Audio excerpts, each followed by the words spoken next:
been breaking a lot of stuff, so it's out. It's out. It's sort of the MIDI quality of life of Pathfinder, it feels like. Which is to say, it specializes in fucking breaking everything. Oh my god. So it's going to be one more refresh, and then we'll be good to go. Fair enough. Well, we should be ready to go now, but you just, there'll be a thing. So, is there anybody who has a flashback scene, cutscene that they want to share? Otherwise, I got a faxpiration question for you. I do not. Okay. Alright, I'm going to go ahead and grab the faxpiration question. If you could eliminate one food so no one could ever eat it again, what would you destroy? Wow. It's a very telling question. We're going to learn a lot about you from that one.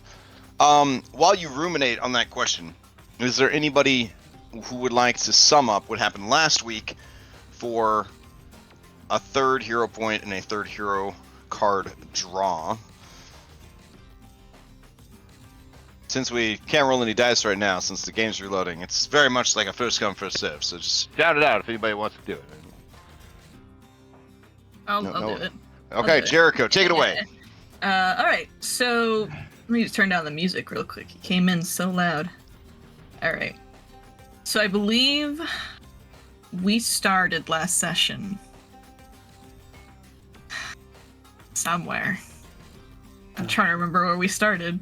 We went to Rika's. We went to Rika's. Thank you. Thank you. We went to Rika's. We knocked on her door. She let us in after some persuasion from Jetri. And we basically told her, please don't tell anyone you saw us. Thank you. Oh, and after hold on, my bad. Keep going. And after we left Rika's, we went to go check out the workshop that Kosawana had been staying at to kind of figure out what was going on with that. We had a brief conversation with a goblin who ran a junkyard next door. So we asked him a few questions to kind of understand what's going on. We learned about Kosawana had one orphan that hung around, and then a secret second child, maybe, that lived inside the workshop. So we managed to find this kid who hangs around the workshop named Janaya? Yep. So we met up with Janaya, and he explained that Kosawana basically left. His workshop was abandoned, and some of the Golden Gunners had come by after he left to try to find him or loot his workshop or what have you. Probably doing the same thing we're doing, honestly. We broke in through the roof, and we did some looting around in his, living space, and we found, some, old bride techs and stuff, and clockworks and gears and clocks and all that kind of fun stuff. Janaya also told us that there was a bunch of robots downstairs that were maybe gonna try to murder us. Maybe. And we made our way downstairs to try to see what else we could find. And while we were kind of planning, we found a injured construct that goes by the name of Sweep Up. Also, if I forget anything, please stop me. We talked to Sweep Up a little bit, and he is the son of Kosawana. Kind of. He is a sentient clockwork that maybe because he was loved so much, came to life, but Kosawana definitely abandoned him. So that running theory is kind of dead. So I don't know why he is sentient and alive, but we love him. And we kidnapped him. He's gonna sweep the shop. Sweep the Barrett and Bull saloon for us. So we had a brief encounter with some of the robots. After fixing up Sweep Up, we took a crystal clock or a crystal timepiece. I think Kelly took it. It was some kind of crystal. And then Jericho took a big old grandfather clock. Because we got spotted by a spy drone. and we figured that we should probably scram before anyone else showed up. As we were leaving, we took Sweep Up with us, Janaya, and Masu, the cat.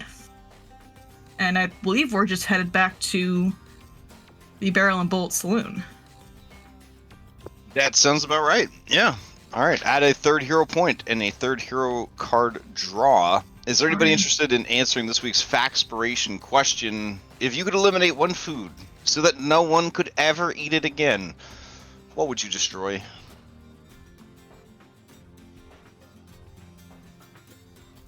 If you're interested in answering the question, go ahead and roll a d20 into chat, because we should all be in the game now.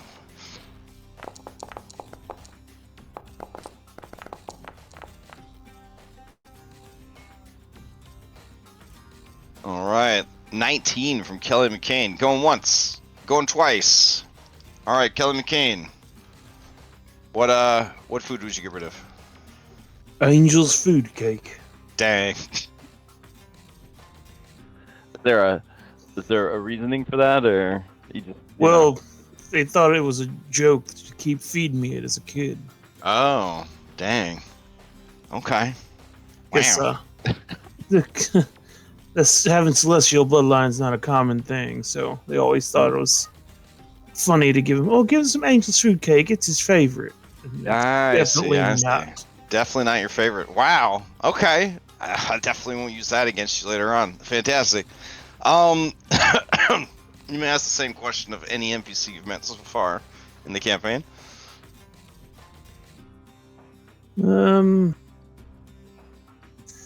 Let's ask it of the target of our pursuit. Kosawana. Olomon Kosawana. Oh man.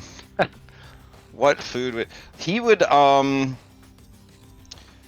he would get rid of sugar, processed sugar. He feels it is the most dangerous of all the carbohydrates. It slows the body and the mind, and it's highly addictive. Though the Alkenstar government refused to publish his scientific findings, indicating that was the truth. Well, Henry Because- agrees with him. Because big sugar industry came down pretty hard on the local politicians. So yeah. No, but if he could, that would be his gift to the world, would be to free them from processed sugars. Man, every week, Alkenstar becomes more of just America if BioShock had won. Like, Yeah. yeah, Where's Edge Ryan? Where's the... right? Yeah, like, well, that's the Duchess's father, obviously. So, Yeah. What would you please kindly? Oh, God. Man. I love that whole series. Maybe that's why I felt drawn to this campaign. I don't know. I honestly just thought it was going to be about cowboys. A lot more than cowboys. It's funny how it is more industry than cowboy. Oh, for sure. Oh, I kind of like it. If you think about when the Cowboys actually happened, it was a pretty renaissance time in, like, all over the world. There was this crazy shit happening. Pirates and samurais and inventions and steam technology, and like it was all happening like all at once. It was kind of nuts. Yeah. So this is Cowboys if they had magic transport to get everybody at one place at the same time. All right. So let's go ahead and throw out this Factspiration, and we'll apply it to your sheet. And then it could taunt you with the rollable D3 that few people are actually able to roll off of the status effect. Sometimes it's easy, sometimes not. We'll find out. All right. With all that settled, yeah, you guys were fleeing the scene with three. Well, I guess the cat's not a child. Three smalls in tow. You're taking 3 smalls with you, and leaving the scene, promising Janaya that you would swing by and grab some pizza. Or sorry, cheesy flatbread with tomato sauce. Let me confer with the great text, because I think since you left immediately, you don't have to get shot a bunch of times. But I'm gonna confirm. Oh, that's good. I'm glad. Yeah.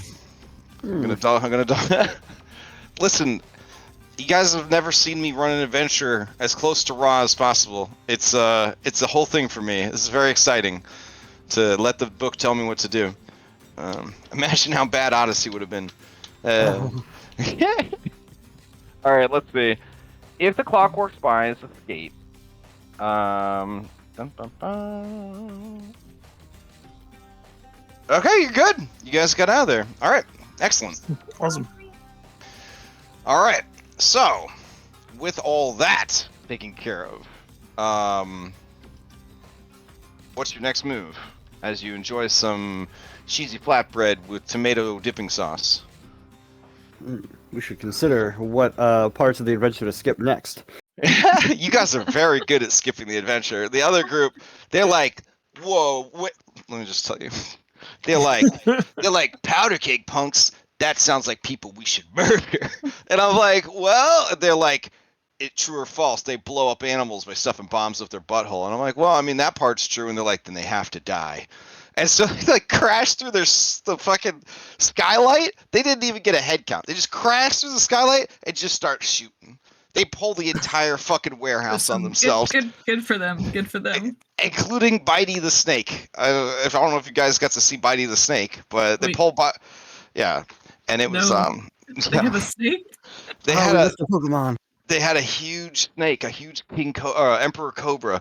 It was a whole thing. So yeah, and I was just like, oh. And then I thought about you guys, and you're like, I throw cabbage in the face. And then everybody laughed, and then you moved on to the next part of the adventure. And I was like, no wonder they're so fucking far ahead. Like, it's incredible. Anyways.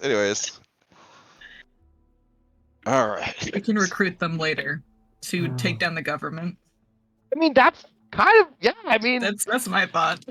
And also the leader, like King Riz of the Rizzing Glaz or whatever, he was just like he's like, whoa, dude, why are you killing us? Let's talk it out. And they're like, I shoot him in the stomach. And I was like, okay. I'm glad they choose violence. Yeah. I was like, I don't think any of you were actually framed for crime. I think you were all just criminals. All of us weren't criminals until we were framed. Yeah. They're the opposite. They were always criminals. They just got caught. Yeah, I love the trope of people who weren't criminals. They get roped into some crime shit, and then they have to be criminals reluctantly to get out of being criminals. The other group's just like crime. Like, all right, that's cool too. That's cool too. Tattooed on their knuckles, cry. Oh man. All right. So, do you pull out all of the pilfered goods at the cheese bread hut, or do you finish your meal and then head back to Bullet and Barrel Saloon, hopefully not being followed? Do we want to go back to the Barrel of Bullet Saloon? Or do you have a different place you want to go? Why don't we try doing some circle around to make sure we're not followed? Like, do some don't make a direct route. You go circle yourself around, see if you recognize any faces. Where are we? What a great question! What an incredible question that you would ask me. That's such a good question. Yes, I love that question. I'm gonna say that you're over here somewhere. Okay, we're over there. That's some geography. We once had a hideout over here. Gattleby's house is over here. East of All Brewery is here. And we once had the recently mentioned powder cake punks are right here. Yeah. The bank you robbed is here. Haunted scrapyard.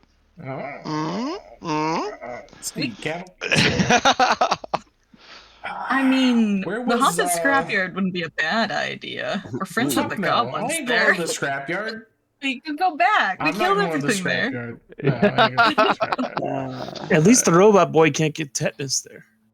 True, he's safe there. He can hide in the scrap. Where was That's true. Where did we fight the oozes? The yeast uses? The brewery. East of All Brewery. We don't want to go to the brewery. Are you sure we don't want to go to the brewery? we don't want to go to the brewery. Why don't we want to go to the brewery? Excellent role playing. Excellent role playing. It's just bad memories. It's too soon. They're still cleaning the stains off the floor there, off the cobblestones. Okay. I mean, sure. Right, I mean, The Barrel Bullet Saloon is a tavern. Like, we can go there. It's not a big deal. Like, especially in our disguises and stuff. Like, where was so the Gold Tank Reserve was here, right? There was a yes. bar that we visited. Oh, so there's a bar. There's a lot of bars that you visited, but the one that has the very sexy muscle lady, that is located. It's the Powderhorn Saloon. So it's all the way north at the dam that So leads. far Yeah. away. Ooh. What if we went to the Powdered Keg's old hideout? Oh, the Hotfoot Hippodrome. That's not being used. Yeah, it is. It's a dance call. It's a dance hall. Yeah, Oh, it's you mean like- the basement? The basement, It's- yeah. Oh, you It's have to get always- to the basement. Oh, that's true. It's so Yeah. it's so far away. I think anywhere is fine as long as we just, try to purposefully make some circle backs to try to Let's catch head for anybody the- following We us. had a hideout here at Gatterley's, right? Yeah, think- I mean, honestly, you go for an area that's slightly more deserted and see if people are still following. Like, if it doesn't make sense, Yeah. and then circle back to where it is populous and lose them from there. I'm saying we head to the hideout we had at Gatterley's, right? And then head over to the saloon if nothing happens there. Oh, that sounds good to me. Yep. All right.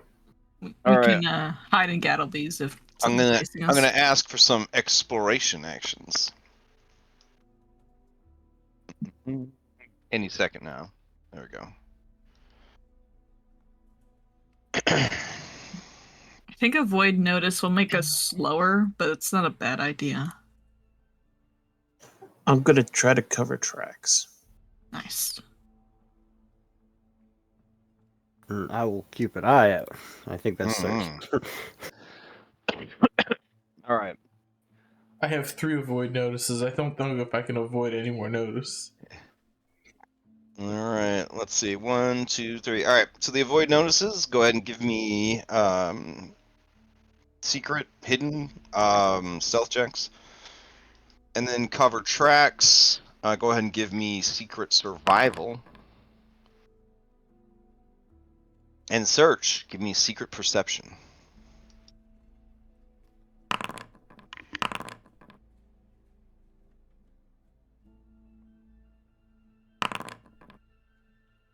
That should have. I'm sorry. That should have gone to you, but something set and didn't work. Here, want me to resend that? Yeah, sure. Go ahead and resend it. A 26 Oh, ain't that high, bro. Not at big fat level 4 or whatever. Yeah. Let's see.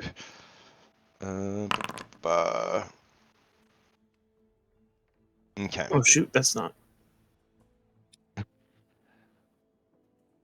Yeah.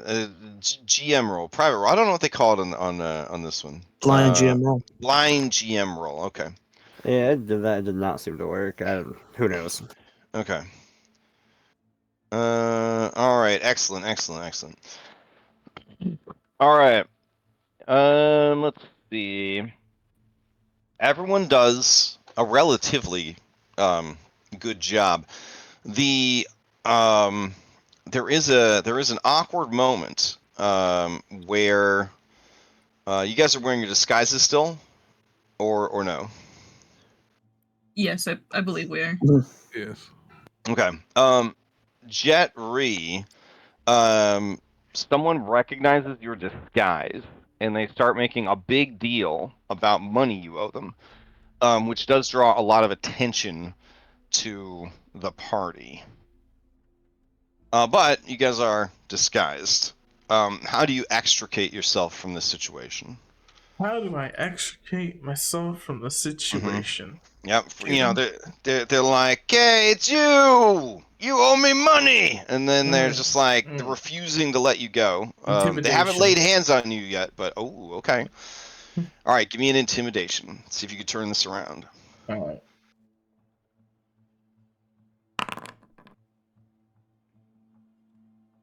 Okay, yeah. There's something about the tone of your voice, your stance, your confidence. They say, "You know what? I'll talk to you later at work. And they start to head out. Okay. I Well, think that it's person's funny gonna have 'cause- an interesting conversation at work tomorrow. Right? Jet doesn't really like wear a disguise though, doesn't he? So that's like this is like a lookalike of Jet running Oh, around. no, I think for this No, I adventure, was wearing the he Oh, was you using were for this disguise. one? Yep. Alright, Yep. okay. And then we've got so Kelly McCain, you feel confident that you have shaken any people that would be tracking you on foot, but you're gonna have to trust that Henry was able to keep an eye out on any other pursuers, and that the rest of the party was able to kind of keep you guys hidden in crowds, in shadows, that kind of thing. You were, of course, traveling with a cat, a very talkative robot baby, and this guy was, Janai, he was fine at kind of avoiding notice. His whole thing is surviving as an orphan in Alkenstar. So, I'll bring you guys over to Gattleby's place. I'm sure everything will be fine. Let's see. Here we go.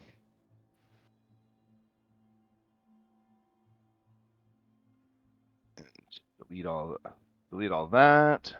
And then I'm gonna shut off music for the scene because it's incredibly loud. Let's see. Doesn't look like there's any. Oh, there must be localized effects. The worst. Okay.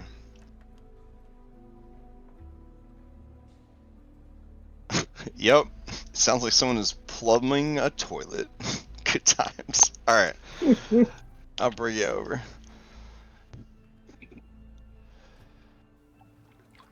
Let me find the sound. I'll turn it. There you go. Turn off the toilet sounds. Is Gattleby plumbing a toilet in the back? Like, that's what? No, nobody's there but you guys. Nobody's there but you guys. Alright, so Sweep Up looks around and he says, This place is a mess. I know what to do. and he starts looking for a broom. Stop that. Don't touch nothing around here. It's dirty. Did you sweep up? No. Don't touch anything around here. It's not safe. Okay. I give him the 2 fingers to my eyes, to 2 fingers towards him, saying I'm keeping an eye. What does that mean? And he does the same gesture at you. That means I'm keeping my eyes on you. Don't sweep up. That's good. I need some help. I'm Why having are you so some. mean to the kid, man? I'm having some blockage issues. I should not have eaten food. Because this is a dangerous place for him to be. He turns and he bends over at the waist and he shows you his exhaust port. There is tomato sauce leaking out of it. Can you help me? With your tomato paste ass? I don't have a donkey, but my exhaust port seems to be clogged with bread. Why'd you put bread in there? I wanted to gave him eat food pizza. like everyone else. You gave him pizza? I thought it'd be funny. Well, since you gave him pizza, you get your ass over here. I'm worried that if I can't vent my steam, I might explode. I will try to clean him out. Graham will go over there. It's a low crafting DC of 15 to clear his blockage. It would, you have a +2 tool item bonus if you use a fork. I got it.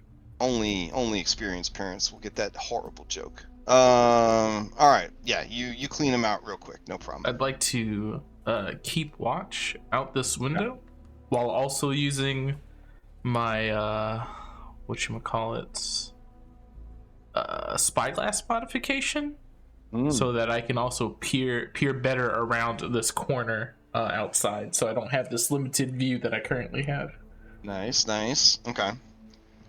I do want to know, do you want to attempt some crafting checks to reset the Home Alone traps? Ooh. We could do that. Keeping in mind that a critical failure will reactivate them and trigger them on you. How complicated are they? I mean, they're from book 1 and you're in book 2, baby. We're powerful. Sure. I'll give it a shot. All right. Let me see. All right. I'm looking for Some. Oh, you've got this. DC 20 crafting check. DC 20 crafting check. Mm-hmm. Oh, man. There's 3 different traps that you can activate: the sedum poison, the wooden bullet launcher, and well, actually, you don't have a thunderstone to use, so that would just be the 2 traps right now. The bullet launcher. Okay. I Oof. failed. All right. Yeah, you cannot figure out how to get this thing up and running. I'll try the other one. Okay. The sedum sprayer. Oh, Good boy. lord. Oh, That's rough, buddy. You gonna re-roll it, or otherwise I got some bad news for you. I'll re-roll it. Okay.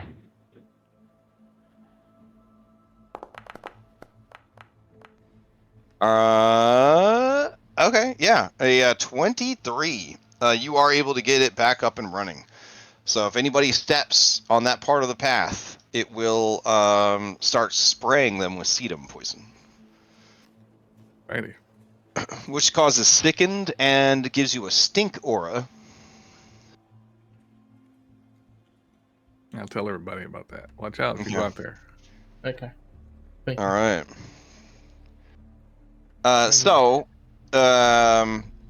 Janaya says, "Oh, this place is so cool. There are so many interesting things here, and it's so neat and orderly."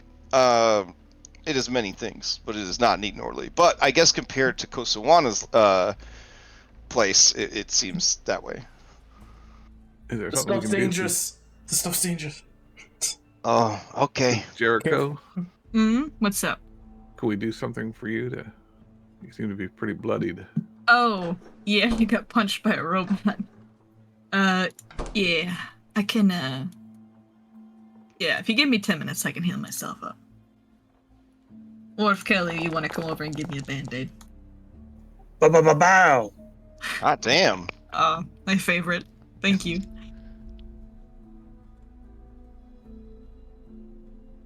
A crit and only 10. That's very sad. I'm very sorry. That's how dice be sometimes. That's as I speak. That's alright. I can heal myself up if we just refocus. No big deal. All right.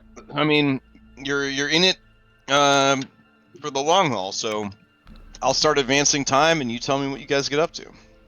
Let's dump out the clocks. At this point, it is it is closing in on 6 p.m. Because you stopped for some food, made your way across the city in a stealthy manner, that sort of thing. I brought some pizza with me. There's a bunch of pizza boxes on the ground that are like half eaten, you know? I'm pulling out the restricted logic of design, the one we got from the library, the special one. I'll And take I'm out the crystal watch. Looking for verse 227 I keep watch. or whatever. Section Yeah. 227. So as you are kind of flipping through this book, now that you have a bit more time to do so, you notice what Kelly noticed in his quick check of the book, that there are a lot of encrypted notes written in the margins throughout the book. Right.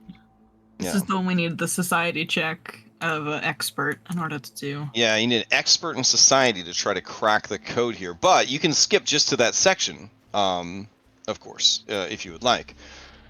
I am an expert in society. Yeah, Kelly is an expert in society. I just went to go look. Yeah. All right. Do you want to?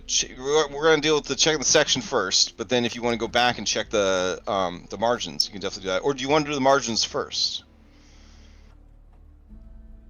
I don't think it matters, does it? No, not really. Can All right. Can I assist him? I don't like the way you said that. Even though I'm not? Ooh, expert. even though you're not, man, that requires the master of the rules. I'm not sure about. right, it's no Sure. big deal. I don't think for a train task you can assist. Or if you can, it's going to be a high DC, so there's a chance you'll just make it worse. I'll just let him work on his own then. Could he assist with the train skill, an expert skill he has? Like I have academia. Would I be able to assist with that? I would definitely say I would say a lore skill would definitely be the best way to assist him if you are not also an expert. Yeah, so if you have an applicable lore skill, yeah, that would be cool. I'm an expert in Bry lore. Yeah. That one well, there you go. Yeah, roll me one of those. That's fantastic. Oh my gosh, so close to a +3 bonus. Oh my goodness. All right, so you're gonna have a +2 to this roll. You do have to make it secretly because if you flub it, I give you incorrect information. So a blind GM roll. Keep in mind when you decipher writing, on a critical success, you understand the true meaning. On a success, you know the general meaning, but you don't have a precise translation. If you fail, you don't understand, and any further attempts are at -2 circumstance penalty. And if you critically fail, I pretend that you did really good, and then I give you the wrong information. And I've been told I do an alright job at pretending. So You got this. I believe in you. Why doesn't it let me turn on pursue a lead? I don't know. Oh. I can only have one circumstantial bonus. So either have pursue a lead +1 or the +3 from assistance. Well, I'd be a +2 because you can get a 30. No, wait. No, the DC is 15. So yeah, it would be a +3. My bad. I forgot that they lowered the minimum to 15. So. Oh, okay. And I'm gonna use the Fanspiration right now. Oh yeah, go for it. Wait, are you? Oh, Faxpiration. Okay, sorry, just double checking. Faxpiration, yeah, Faxpiration. So use that right now. Oh, okay. With the Faxpiration, you perfectly transcribe the cipher. Ooh. Heck yeah! Yeah, look at that. Look at that shit. 30 is what you need. It was a DC 20, and then you with that extra 2. That's incredible. All right, so you learn a lot of things over the next couple of hours. And Jet Ree, this is putting you back in. This is putting you back in your police days when you would go like deep undercover, or you have to do a stakeout and all that. Yep. You and Norm Core Masu are just hanging out by the window, keeping an eye out for trouble. Yep. All she requires from you is the occasional scritch, and that's it. I give her a scratch. I'm like, Okay. Yeah, did you catch that episode of Kill Be Killed yesterday? Just talking to this cat. I was like, Yeah. I saw the play. It was pretty good. Pretty good.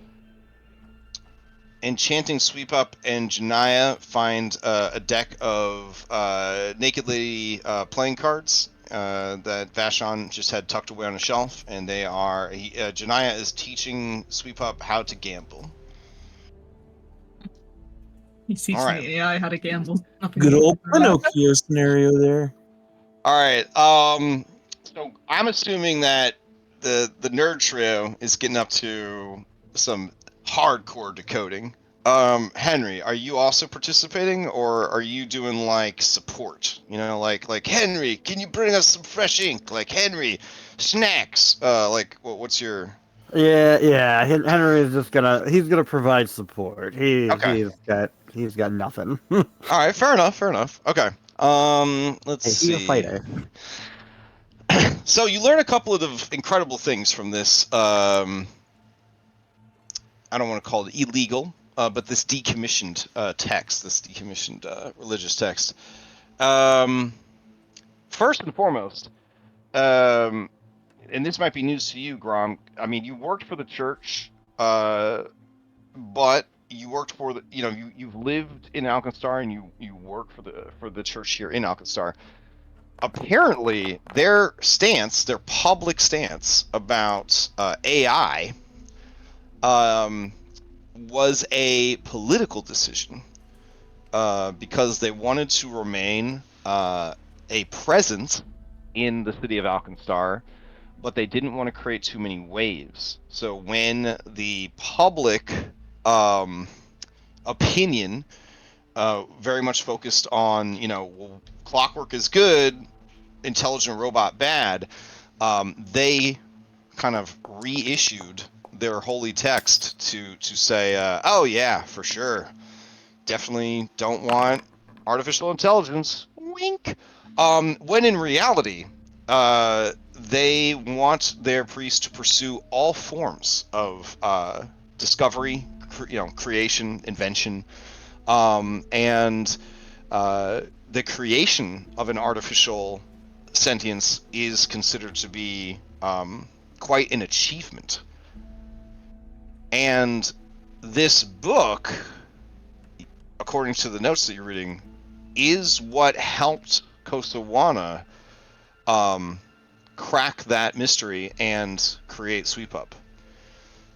The issue is Kosawana was not prepared for the reality of creating life and then that life needing him, and he was disgusted by the clinginess of the creature, as he describes it, and now he doesn't know what to do with it.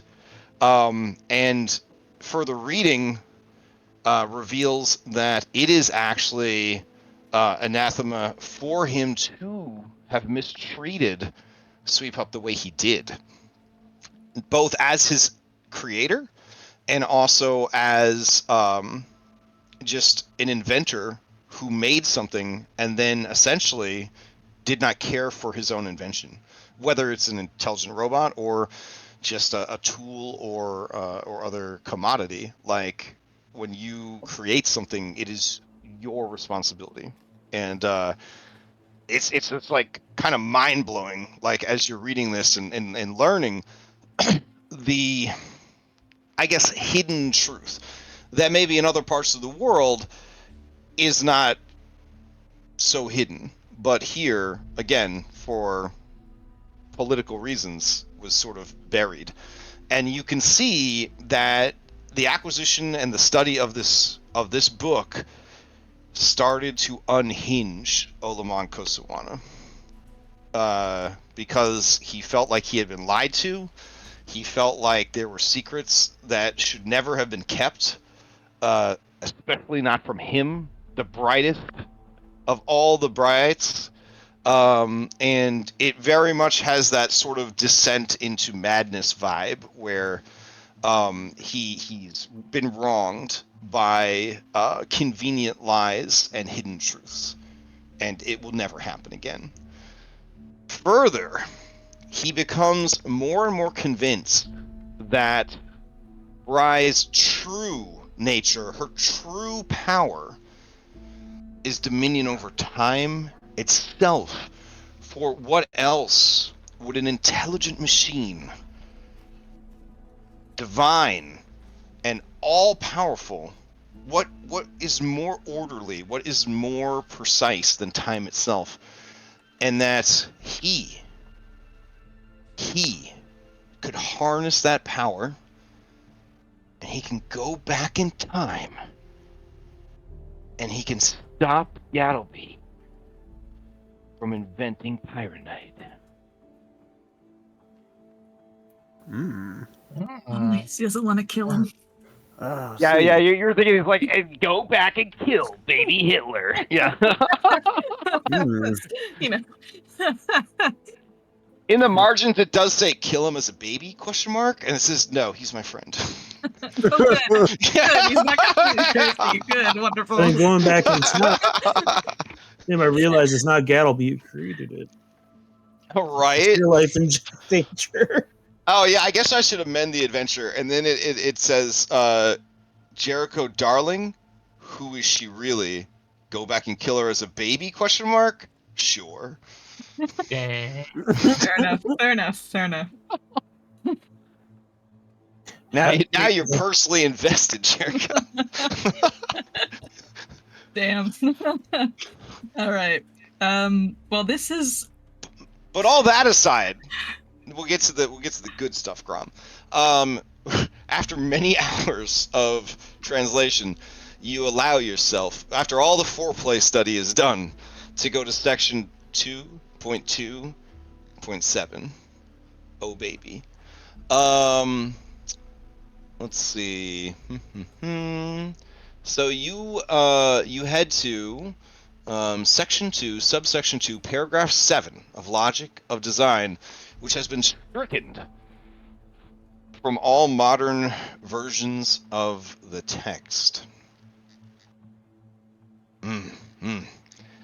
There, it talks about a holy site known as the Cradle of Quartz. This was a perfect sphere of quartz, naturally formed, that was found in the Mana Wastes. Quartz being the sacred mineral of Bry, her followers assumed that this was some sort of divine site. And so they hollowed out, or they tried to hollow out the sphere of quartz, only to discover that it was a geode. And inside this massive, perfectly spherical geode, they built a temple. And within this temple, they began to study all of the things, including time travel. And in his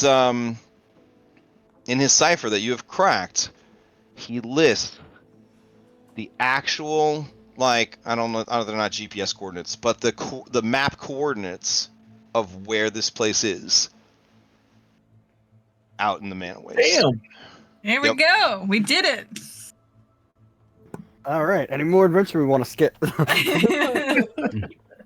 Do we have a flying creature that'll fly us over the Mana Waste to the place? Aha! It's interesting that you ask. One of you knows a retired airship captain who's just crazy enough to make that flight. Because when you know, it's like the cutscenes of people like studying shit, like in, like National Treasure kind of shit. You're all like reading books in a sexy way, right? And then you're like, oh my god, these are the coordinates. And then you like take the map and you unfurl it, and then like somebody points maybe with a bony finger to its location, and you see that it's you see that it's really fucking far. Like you get your calipers out, you measure the distance, and it's like really fucking far. It would take weeks to travel by land, but by airship. All Who knows the guy? All I can think of is the Mummy 2. Izzy! So I guess the question is, do I have any volunteers who would know one Farah Winslow, Nephilim dwarf, and retired airship captain? Hold on. Why not? Okay. Could have helped with an investigation. Okay. I'm going to put it out there. She's also pretty sexy. Oh, look at her. Right? Dang. That's a new PT member. All right, well, there you go. Speaking of which, do we bring the kid and make him own up to his responsibility? Oh, also, I believe that by discovering the location of the Cradle of Quartz, you level up. Hooray! Oh, shit. Yeah. Yeah. Next time we sleep.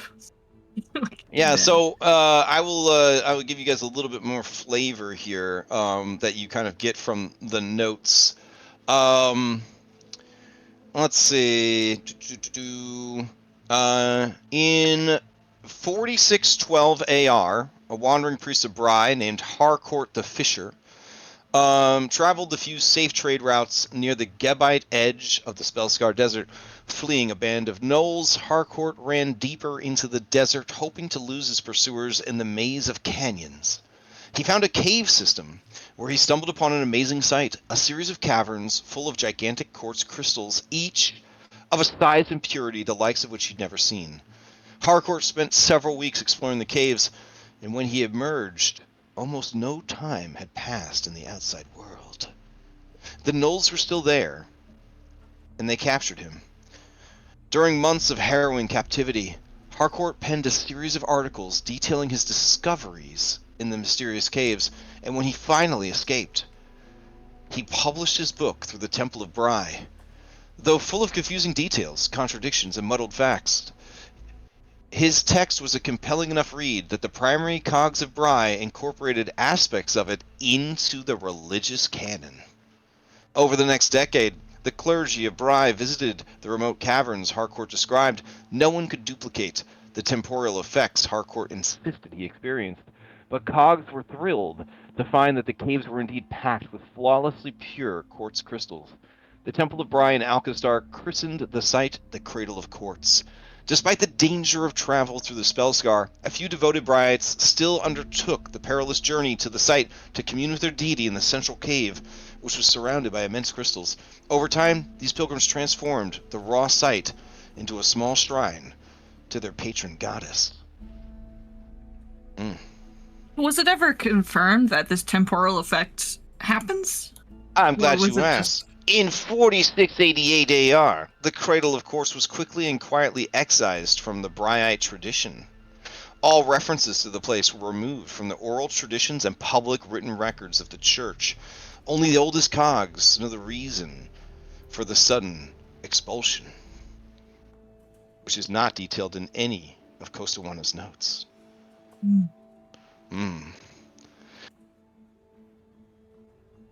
So, I know magic is hard to come by in Alkenstar. Yeah. But is there any magic or spell that helps? I'm worried if we walk into this, we're gonna get turned into toddlers or something. Just because the way time magic works. I do want to address something with this level up. If you guys have magical items that are essential for your builds, they are essential for your builds, and they are of your level or less, you can ask Phoebe to acquire them for you and then just pay for them as normal. Okay, cool, cool. If they are essential to your build. Otherwise, the flavor of Alkenstar is you got better access to alchemical, but worse access to magic. But it was pointed out to me by many people that that's cool and all, bro, but this is Pathfinder, and like you kind of have to have this item or my build doesn't work. And as a former 4E player, I know exactly what that means. So yeah, we can make that happen. So you'll have to explain to me what that is. What 4E? I think no, 4E. like this special, like this. It's like a magic item. Right. So like maybe you've hit up a certain doctor, and the doctor's like, "Yeah, you should get this item for your character," but that item is a magical item, and therefore in Alkenstar you wouldn't be able to get it right now because you can only access magical items 3 levels less than your current level. Gotcha. Because magic's hard to come by in Alkenstar. And then you've got Grom trying to like gap fill for you, but like if he has to do that for every single item that all of you need, that's going to be very taxing on Grom and also very expensive. So if there are like just core things that you're like, I really need this for my build, then like, yeah, no problem. Well, the government, you're working for the government. They love wasting money. They'll go and they'll find it for you. Yeah. But if it's like just trivial magic stuff, like you're like, I want a wig of holding. Like, no, they're not gonna get you a wig of holding. But like if it's something like important, then yeah. I mean, a wig of holding would be important for me. I would appreciate one. Good news. I think you can actually buy a wig of holding now because I don't think it's that expensive. Are they still allowed to call it a wig of holding? That's nice. Nope. You gotta be level 6, the level 3 item. Damn. This you have something to look forward to. Yep.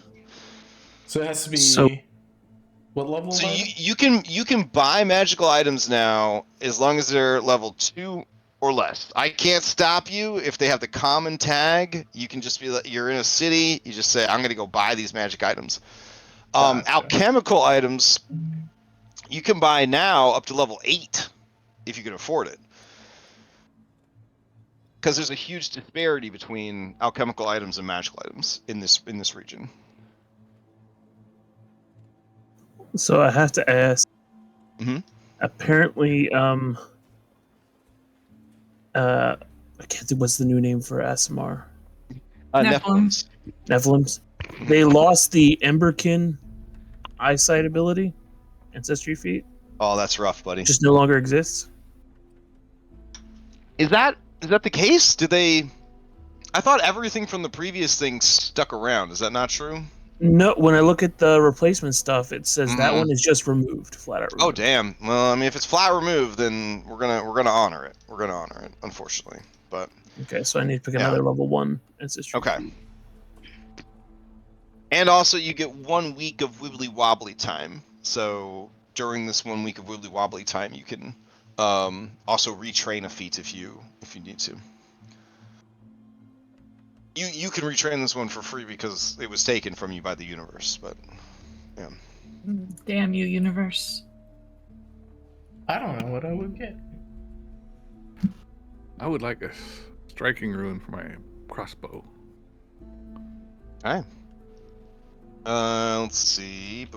Those cost 65 gold, I believe. Yes. What level is striking rune? Striking greater? Just regular striking rune. Oh, okay. I was gonna say Level that's level 4. 12. Yeah. Okay. I can yeah. make them, but he doesn't make it anymore. Yeah, I feel like a striking rune is needed for everyone's build to mathematically let you keep up with the game. So. Should we go and level up now, or do we have to? Yeah, I would assume you guys could level up. Well, if we go back, because we kind of finished the job, if we go back to Phoebe's, is she gonna give us money? Definitely. Okay, because I need some runes for my armor. Okay. And my shield. So. All right. So we will assume that at 11:17 at night, you take your orphan, your baby robot, and your adopted cat, and you guys head back to the Bullet and Barrel Saloon. Mm-hmm. Needs to be level 2 or below. If you want to just buy it outright, yeah. But if it's something that like you need for your build, then like just let Phoebe know. Phoebe could track it down for you. Okay. Yeah. Cause if I follow what a certain doctor said, it would be blazons of shared power. Oh yeah, you probably need that if you're dual wielding. Yeah.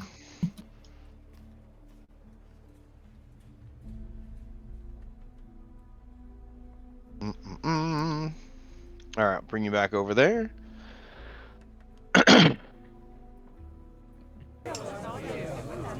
Oh, it's so loud. Hold on. So many people here. Yeah, why are there so many people? It's nighttime at the inn. All right, let's see. I think all we really get this is some skill increase, ability increase, and then ancestry feats. What level is it put you guys at? 5, right? Yeah. Yeah. One would argue you're halfway there then. Halfway there. Oh man. Living What on are the the prayer? what are the Ifrit called now? I got their name changed. They got their name changed also? I'm pretty sure they did. I can't remember what it is. I now. remember on Compendium there's a thing that tells you like what the changes were under settings. Ken. Okay. It's Genie-kin. That makes more sense. Or if you have a crush on them, it's Genie Coon. Genie-kin.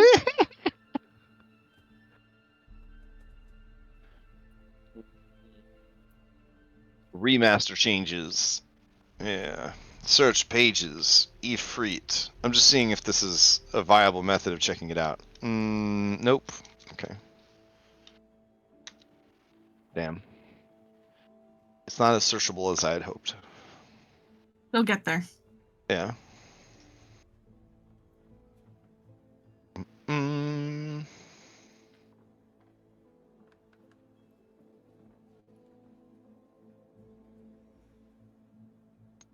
Oh no, they're called Nari now. Nari. Some of the name changes, I'm just trying to understand why it needed to change. Like, Wild Order is now called Untamed Order. Like, did you really need to change the name? I mean, is there something wrong being wild? Like, is that... I have my spacious pouch. That's all that matters. Right? Yeah. Alertness is perception expertise. Womp womp. I don't know. I mean, breakups are hard. I get it. Yeah. I guess we were looking at everything. Was there anything going on with those clocks or anything? Yeah, we haven't peeked at the grandfather clock and the crystal clock. Oh, right. Let's see. So the grandfather clock, the main thing that was interesting about it is that it had deliberately been broken at that exact time, which you believe now is another clue. Like, Olamon Kosawana probably played D&D back in college and realizes that if you want players to figure something out, you have to leave them a lot of clues.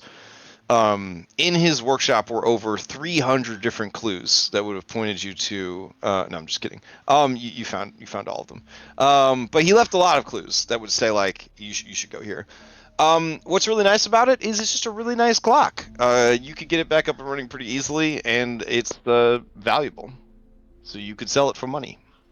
Is it an art object that sells at full price? It is an art object that sells at full price. What an excellent question. I believe the full price of this grandfather clock is 30 gold pieces. Ooh. And it's easy enough for your team to fix that I don't need you to roll for it. We do have super nerds in the party, so. The other clock, the quartz clock, was supposed to be an even more heavy-handed. Like, listen, look at this. This clock is also telling you 227, and it's made of quartz. Wink. And it's next to this book that also has information on it. Grom, you realize that the clues he left were probably designed specifically for members of the priesthood, which is heartening because it means that in his most dire need, he still had faith in his fellow clergymen to find him and or continue his work. Good. Yeah. He maybe isn't completely ruined. Maybe bring him back from wherever his mind has wandered. Yeah.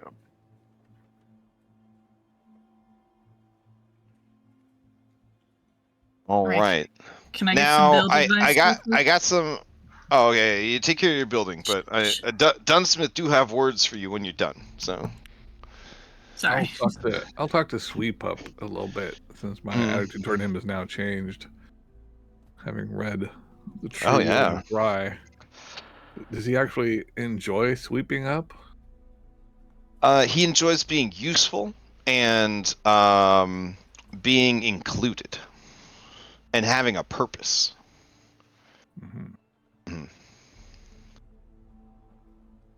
Are we planning on bringing him with us when we go? I think we should make him be I mean, it's part of his religion. He's supposed to be, taking care of this guy. Yeah, Kosawana is gonna die. I'm pretty sure. I don't think we. I feel like usually when we go take down bad guys, sometimes we're kind of lenient with them, like we would Shoma. I don't know about this guy. I'm pretty sure I'm just gonna murder him. But if you guys want to go about this more diplomatically, then we can give that a shot. Now, the quartz clock that you found is a curiosity, and you could definitely sell that for 25 gold.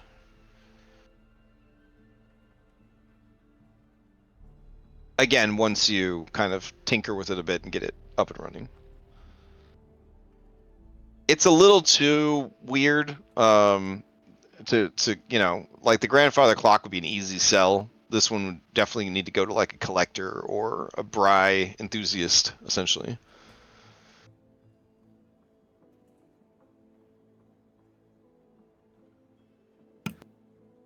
Do any of us have experience with being out in the mana wastes? That's a great question. Is there anything that we might need? Special preparations? Is there like weird weather out there? We need to get like super strong. Oh, buddy, is there weird weather out there? Yes. Do you guys want to spend a day doing some research, or do you feel that time is of the essence here? Well, we've got a week. Grom will spend some time researching. Okay. See if there's any particular alchemical items he should make to take with him, or supplies we should buy. Okay. So, quick question. Mm-hmm. What do we get at level 5? Stats. Stats. It's useful if you just open up your class page on Nethys, and just kind of go to level 5 for Gunslinger. It says like the whole chart, like 5e does. Nethys? Yeah. And then... Well, did you build your guy with Path Builder? I did initially. I think Path Builder has been updated. Yeah, that's just been updated. Yeah, so Path Builder has been updated. I don't know if you still have the save file for your original guy, but if you toggle it to level 5, it'll show you like all the things you got to choose and pick out and stuff like that. Since you're not a spellcaster, it's pretty straightforward. You get an ability boost, an ancestry feats, your gunslinger weapon goes up, which goes up automatically in the foundry sheet, so don't worry about that. It looks like you picked out your level 5 stuff. I get a skill increase? Yep, so you can increase one of your skills to expert. You cannot increase one to master yet, I don't think. How do I do that again? If you go to your skill sheet, you can just hit expert, or in this instant, you hit trained. And then it's like a drop-down menu where you can select the... Oh, okay, and I can choose one of them to become expert. You can... Or you can pick an untrained skill and become trained in it. Oh. But it's way better to just make something expert. So... Alright, have I dealt with more medicine or more conversational stuff for you guys, for us? I mean, medicine's pretty good. Feel like that's really good. So I'm looking at robust recovery, which lets me treat disease or poison better. Does it give you bonuses, or does it shorten the amount of time you can do it? When you treat disease or poison, or someone else uses the action on you, increase the circumstantial bonus granted to +4. Okay. And if the result of the patient's saving throw is success, the patient gets a critical success. I feel like we haven't dealt with poison disease all too much. And if we have, it's a save for us to get out of. Yeah, but we're also about to go into the mana wastes. That is true. We will not have any doctors around. The other one just lets it so coercion does not lower mood until 24 hours later. Essentially, you insult them so nicely, they don't realize you insult them till a day later. Very funny. I like that quite a bit.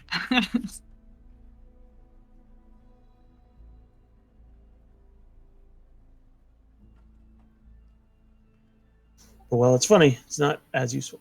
No, I don't think so. I'd go with the medicine one. All right.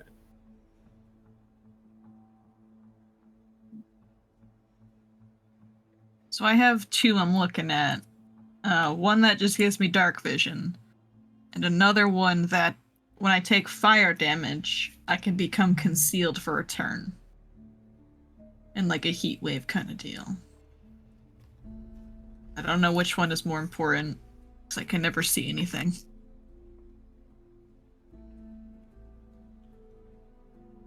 That's hard.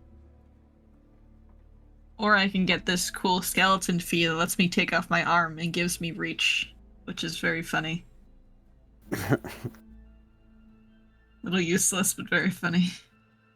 I mean, Reach is pretty damn good. I wouldn't. I wouldn't say Reach is ever useless. I don't know if I can use it because I have a shield on one arm and then my other arm's unarmed. So I don't know if am I taking off my shield arm to beat someone with it, you know, or like I don't know I don't know how hands work. So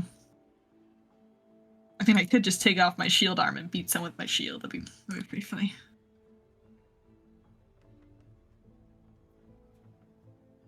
Don't shields count as weapons, actually? If you put a spike on them, or whatever they call them in this... Shield boss. Boss, there you go, yeah. I guess I could do that, then. I could take my arm off my shield and... Yeah, there you go. And then hit people with your shield boss. Yeah, I think that's very funny. I know the other two have more mechanically sounder and stronger, but I just want to take my arm off like a silly skeleton. Have fun with it. Oh, it doesn't need to bust me. Oh, you know, I picked up like extra skeleton ancestry book. Oh shit! Really? Did I tell you about that? No, you didn't. All right, hold on.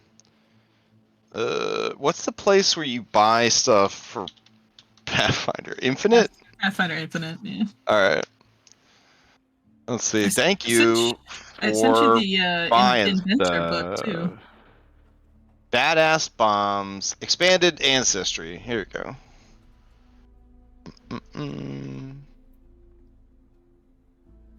That's nice because the skeleton ancestry feats are very slim. So a lot of choices. I'm looking at the level 5 common alchemical formula to see what I want to get, and there's a hippogriff in a jar. Absolutely, yes. Except the craft requirements are I have to supply a hippogriff corpse. Ah. I don't have. That's rough. There's an octopus in the jar. It's a lot more manageable.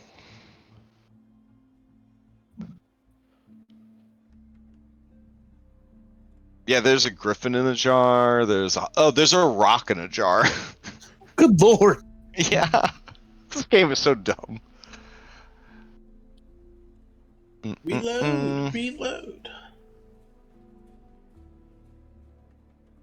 Hold on, they have to tattoo my name on every page of this before I can download it. Oh, if anyone needs to know, Henry hits things better. Oh, nice. Yeah, I'm curious what everyone got. A little braggy, but all right.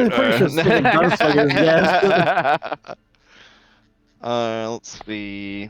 Where that was the other one I was talking about. Cutting flattery. All right, here's some new stuff for skeletons. Spooky, scary skeletons. What? I don't have to write down lore for all of these. Damn, good for you. So level 1, heads will roll. You can bowl your own head at enemies and summon it back to you. You gain a skull ranged unarmed attack with a maximum range of 20 feet. It deals 1d6 bludgeoning damage. Your skull attack is in the thrown weapon group. Like other unarmed attacks, you can improve this attack with hand wraps of mighty blows. Your head which I have. Your head returns to your body immediately after the strike is complete, as though under the effects of a returning weapon rune. That's pretty fantastic. I heard you're level 5 now, so I'll tell you the level 5 ones.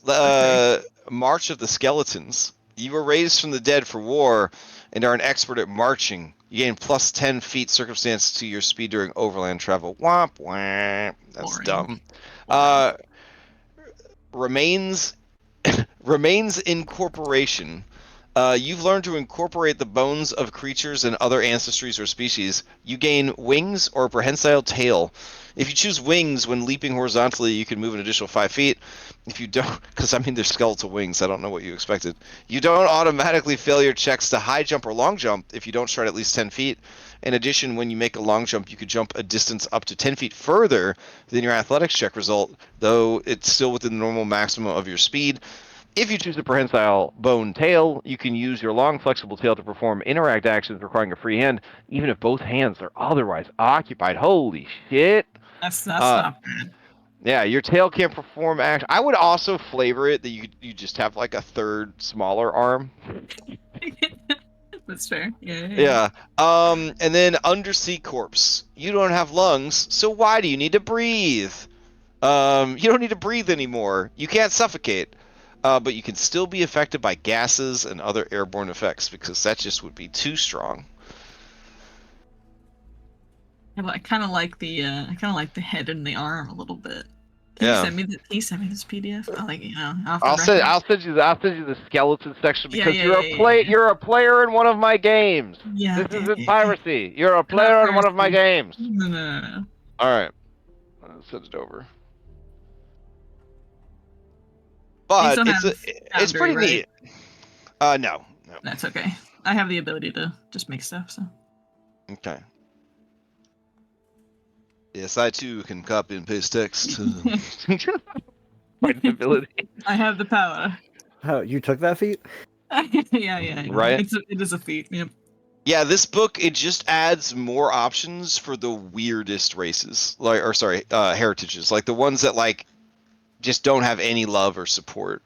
Like apparently there's something called Strix. I have no those idea. are bird people.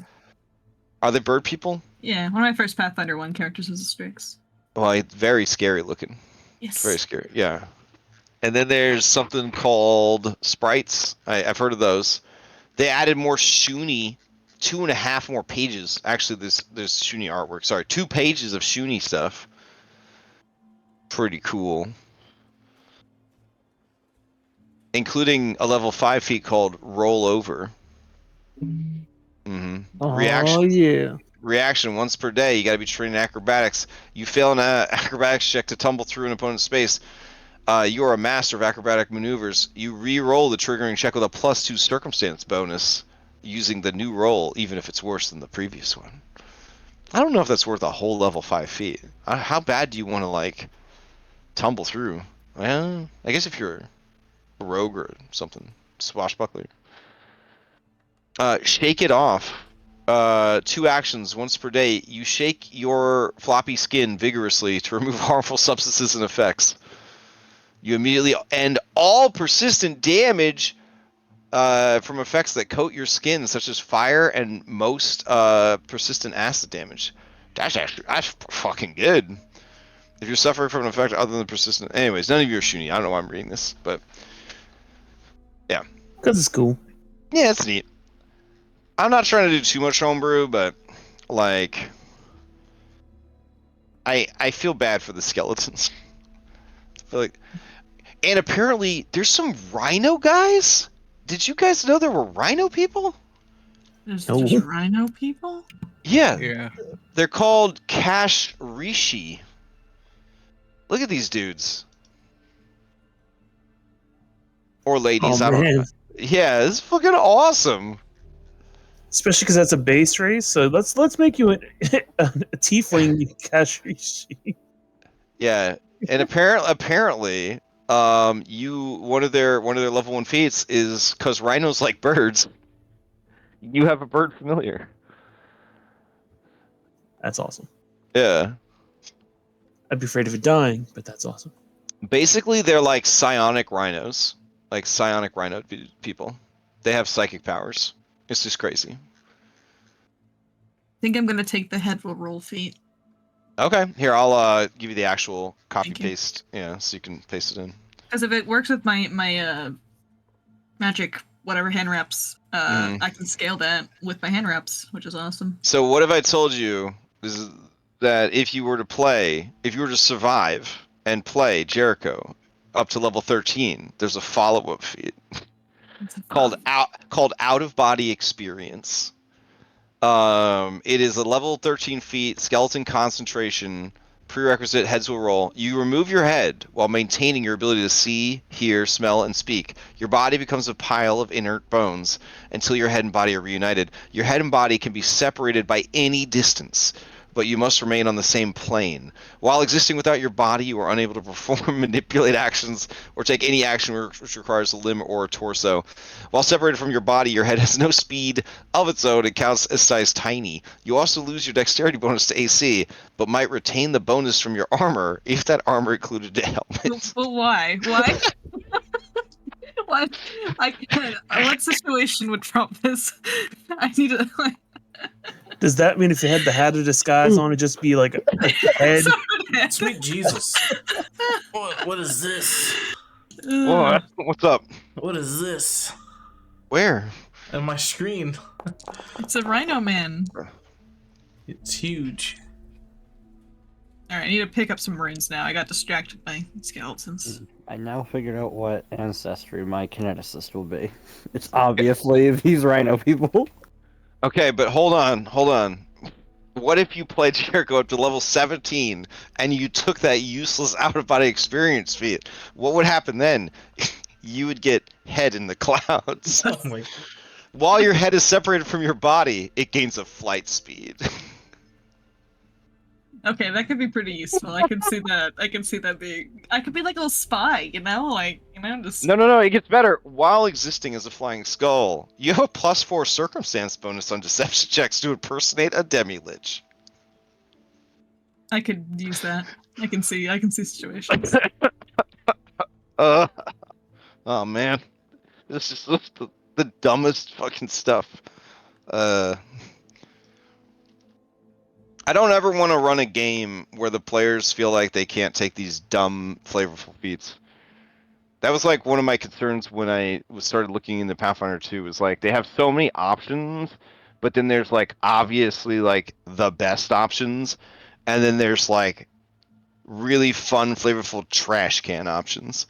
And I just feel like if you're playing in like a really rough game, like it's gonna be hard to enjoy those trash can options. Oh, I mean, So.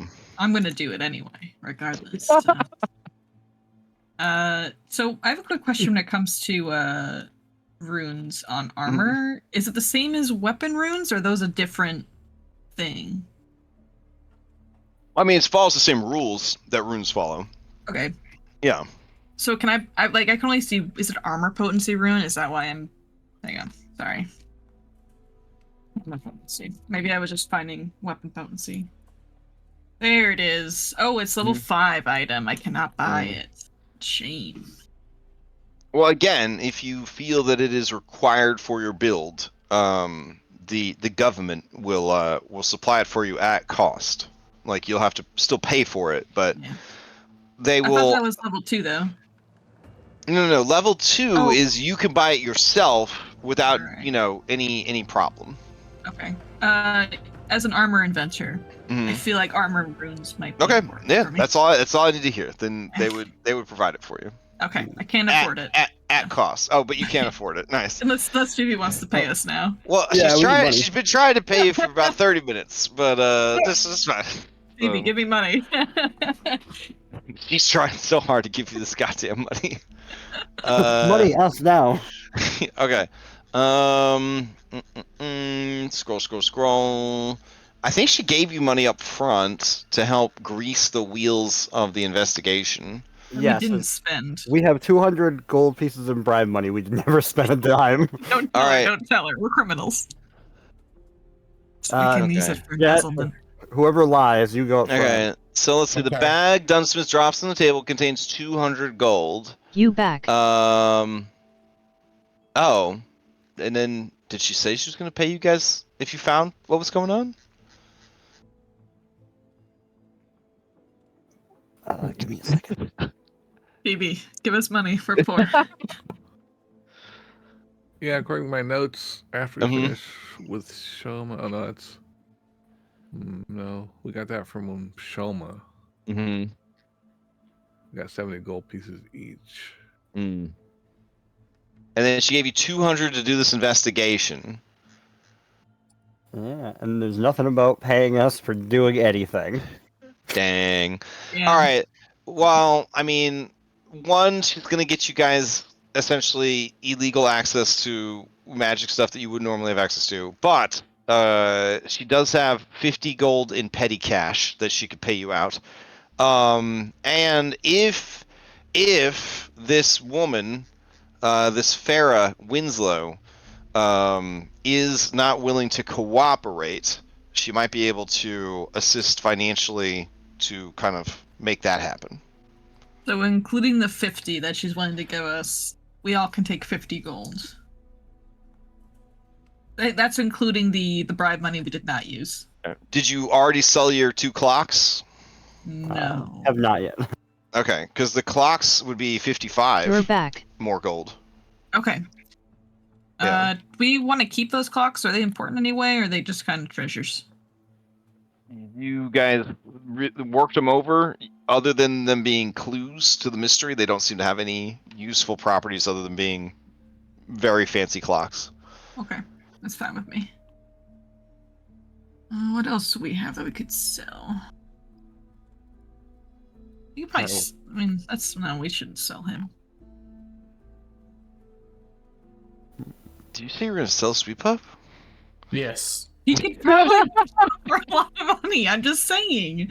He's like a construct, you know. That's like some. Now, to the I will say science. this: if you're upset because you keep acing all the content and skipping ahead in the adventure so much, there was a guy who had a business opportunity. If you want to do some underground fight clubs, Mm-hmm. Listen, Kosawan is trying to kill Gataby. We need to go stop that first, okay? No, hold on. Isn't Pathfinder 2, aren't DMs supposed to provide the treasure that's missed anyways in other ways? is that true? Is that really like the thing? I went back and gave you the 50 that you missed via what's her face. I guess I can see if there's any more. No, it's not the actual items. It's just like you're supposed to provide the opportunities for other avenues of doing this stuff. Yes. So including the 2 clocks, it's 61 gold pieces to everyone. I mean, you did miss a lot of cool shit at Kosawana's place, but We did kind of skedaddle very 62. quickly. Yeah. Oh, well. but you also got to skip a pretty tough fight. So All right, that was 62, right? 61. think about it 61 this of way: all the money you would have spent on consumables surviving that fight is money that you made. Oh, that's a good point. We should probably pick up some consumables as well. Well, that wasn't the point I was making, but yeah, that's also a good thing, good takeaway. That's a good takeaway. We should also work and get more money. That's true. Yeah, Do you have a week? Do you have a week to work? You guys are much higher level. So, Is there a... Okay, Pathfinder has a lot of mini games. Is there a mini game for trying to scam people? it would be just working, but you would be using deception. Damn. Okay. Yeah. So I can make stuff that only lasts for 24 hours. Mm-hmm. But no. I'll work Do like it. a Well, goddess. if you Do wanted to do a for reals bamboozle, we would have to do that, through active gameplay. It wouldn't be something you could do with downtime. Yeah. Okay, that's all right. I will just I will hustle. Also, I'm gonna clue you in. You are not the only inventor and alchemist in the city of Alkenstar. They are keenly aware of how long I'm goods. I'm the best one, so how long goods last if they're made correctly versus if they're cobbled together. Yeah. Well, You might be able to fence some, fleece some tourists or whatever, but real Alkenstar citizens, they're gonna see through it. They're gonna see through it. They won't. No, they won't. Hence the reason you could do deception as your making money job. So we're probably gonna leave the child and the other child here, right? They're not coming. Well, with us that's at the thing. Mountain. Like Phoebe says, she says, I don't know what you thinking bringing first of all a cat, second of all this dragon, third of all this robot, and then you got this boy here who seems like a fine young man. But what am I supposed to do with him? You don't like cats? No, my wife's allergic to him. Oh. Well, that's tough. But before you say, but you got cat folk working at your establishment, apparently they don't have the same dander. But look at the cat. It's a very cute cat. Exactly. But I feel like you haven't really looked at the cat. All right, the cat can stay in the barn. That's fine. Okay. Well, Janaya here is quite the scoundrel, aren't you? He looks at you as if to say, "Am I?" No, I mean you're good at sneaking and spying. Oh, well, I could definitely use someone to run messages and keep an eye out on things. All right, Janai can also stay in the barn. We have beds over here. He can sleep. Sweep Up approaches holding a broom. I sweep up. She says, nope. Come on. I mean, look at him. He could keep this place clean, you know? Hey, You can, now, you can keep him up here and everything. Nope. You don't even need to let him outside. nope. Okay, what's your problem with robots? Do you have a problem with them? I don't have a problem with robots. This ain't, Mhm. this ain't about him being a robot. This is about him being a... I don't know what you're talking about. She says, yeah, Jericho, darling, if you could just talk to me by the window over here. Yeah, of course. What's up? Now that boy is unnatural. It is against the law for him to even exist. If you leave him with me, I'll be fighting against my code of ethics. And I don't want to be put in that kind of situation. And then, what's worse, what if he gets bored and wanders off, you come back, he's gone, you assume that I turned him into the government. All right, I never assumed that. And second of all, isn't also robbing a bank against the law? Are you blackmailing me to take your robot child? I wasn't. It But kind of feels like you are. I'm just saying, we've done a lot of illegal shit against the law. And It was- his dad abandoned him, and he's very lonely and very sad. Well, maybe he'd like to go get his dad back. I don't think What his am I dad saying? is You coming can't back. send a kid into the... Don't say that. I am saying that. Sweep Up is sweeping the rug. Just give him a broom and I will just show her that I am great at sweep up. I'm very helpful. look at him, Phoebe. Are you gonna turn that kid out into the cold? So, do you have any other ideas? The door opens. No, it doesn't. And Vashon stumbles into the room. Like fucking Kramer from Seinfeld. And he looks around and he says, oh, you're back. That's good. All right, we should probably give you two an update on what's going on. Yeah, oh, hey, what's this? Oh, that's Hey, I know that cat. Hey, Masu. yeah, that's nice Masu to. runs up, blah, blah, blah. Says, hey, ain't you the kid that's always trying to pick my pocket when I go over to Almon's place? And the kid nods. He says,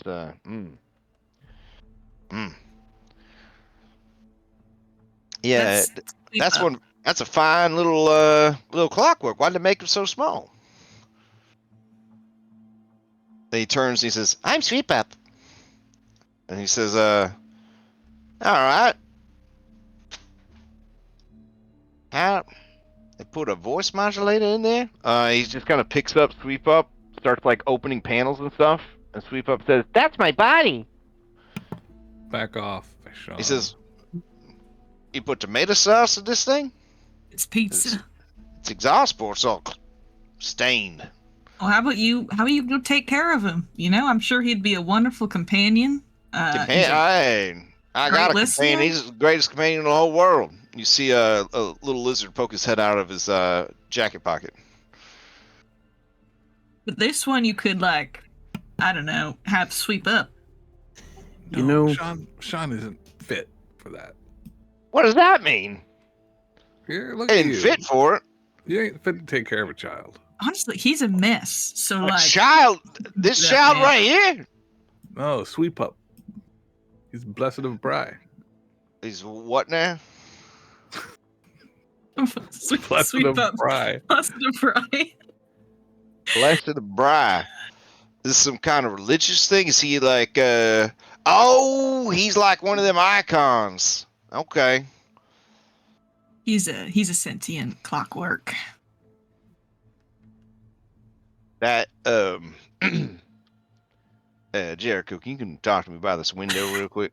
Yeah, sure. What's up? You might want to close the door. All right. Well, okay. All right. Yeah, so, what the fuck?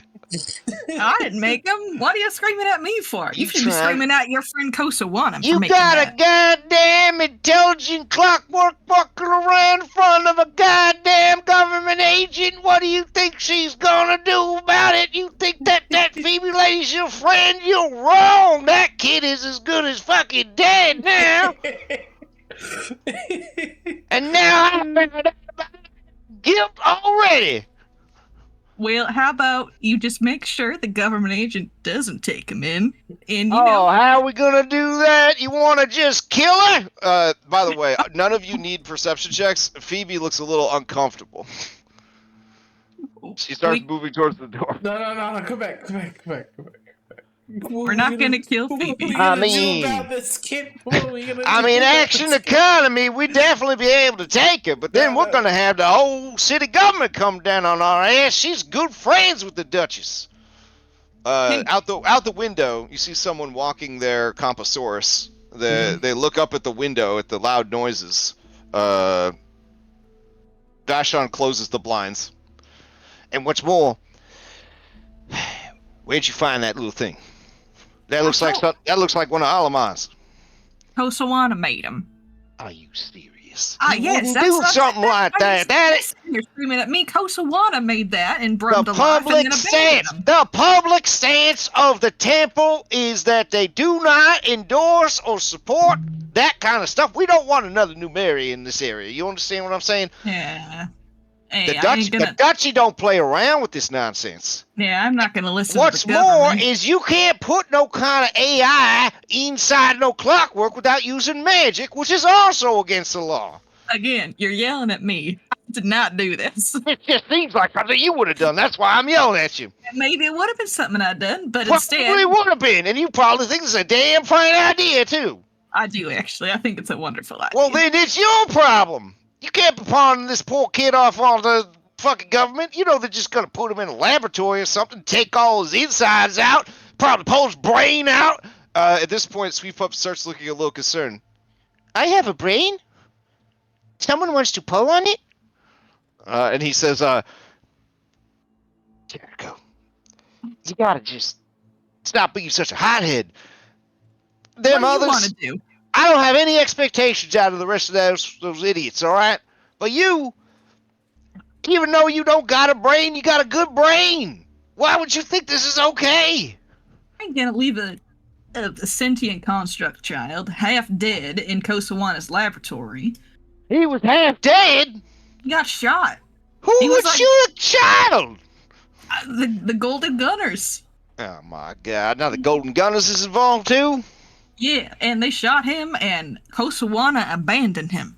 So, oh my God! Really, maybe you should just take care of him. He's your problem now. Fine, I'll take care of him, but I'm going with you because I gotta give Kosawana a piece of my fucking mind. Kid, get in here. Now you listen. Coming with me. Oh, sure. Go ahead. Listen to me, boy. When people ask you a question, you don't say nothing. You make a beep and a boop, and you look around confused.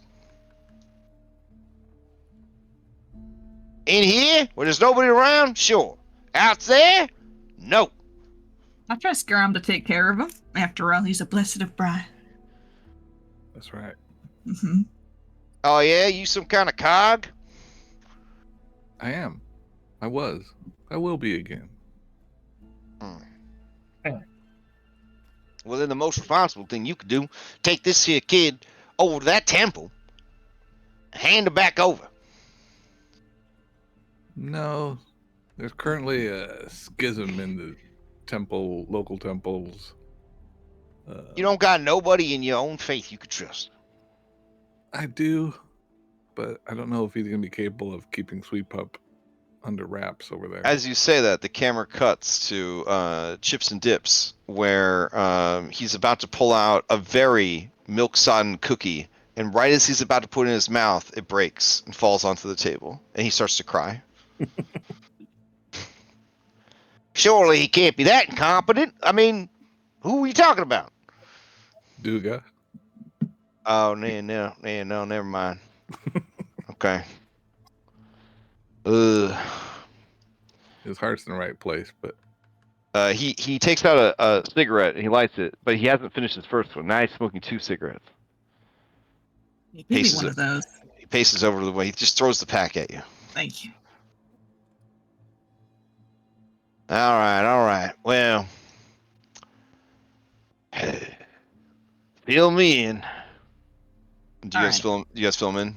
Yeah, come back in this room over here now that you're done screaming at me for something Kosawana did. I had the door closed, not like anybody heard us. I'm sure. You guys argue like an old married couple. First of all, I ain't old. Look at me. Look at my face. I'm 35 years old. He's at least 70, 75-ish. I get real Now, close and I start counting the wrinkles. One wrinkle. You two look at my wrinkle. ID. Look at my birthday. 35 years old. I look at his birthday. My birthday's coming up in 9 days. I look at his ID and I want to inspect it for it being a forgery. Okay.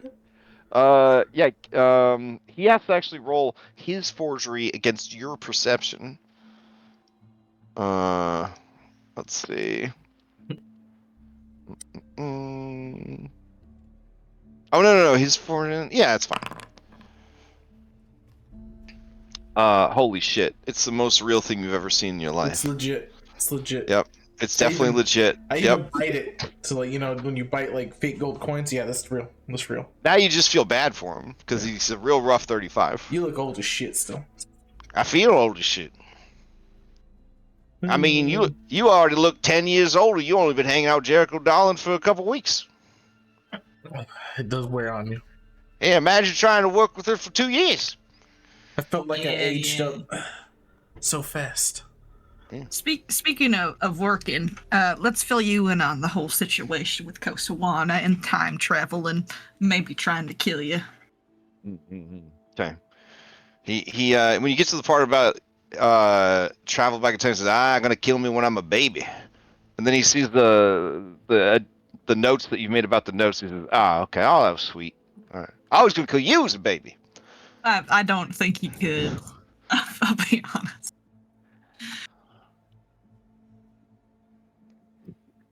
Henry, he gives you a nod. The men who work too hard and wear themselves out nod.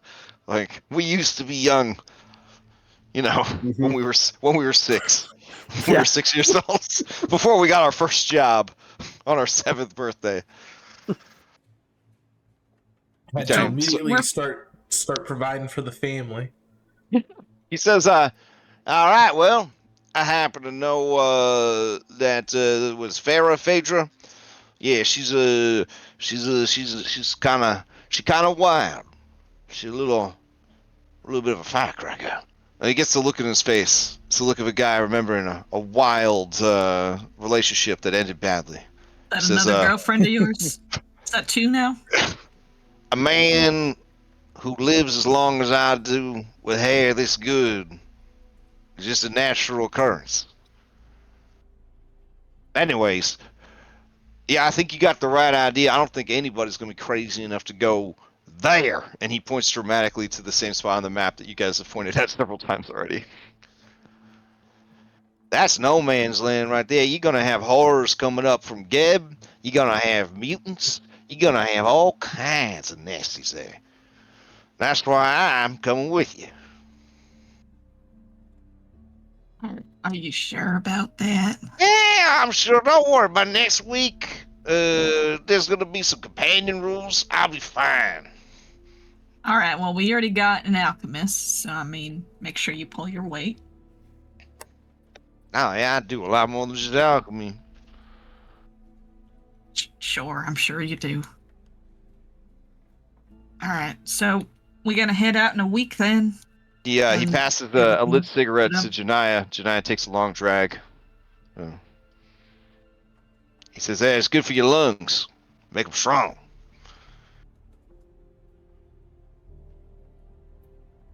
Sure. All right. So let's should we go try to contact Farah before we head out? Like try to make contact with her immediately? I mean, Phoebe says, it feels like sooner the better. If you guys were able to figure out where he is, who's to say someone else didn't? Now, the question is, even if they did figure it out, how are they going to get there? Are there any other I mean, look at airship where it lines? is. And she points meaningfully to the same spot on the map again. Do the Gilded Gunners have their own airships? Airships are pretty expensive. I don't even... gilded gunners might be able to get access to, yeah, they might. But, all the ships they got is small. I doubt they'd risk taking that all the way out to the manaways. You need something big, something sturdy, something that can be defended. Are there any land vehicles like that? Like a big dinosaur? I mean, there is, but it ain't gonna move nearly as fast. You're still gonna be looking at a couple of weeks, whereas an airship could get you there in a couple of days. Who owns airships of this size around? I mean, the rich, the powerful. There are some, like Farah, they were entrepreneurs, taking people on tours on the Manaways, running cargo from here to Dungan Hold, and places further abroad. But nowadays, that's about all that's used for is the transportation of wealthy passages and important cargo. Everything else just takes the river, and anything fancy enough just gets teleported.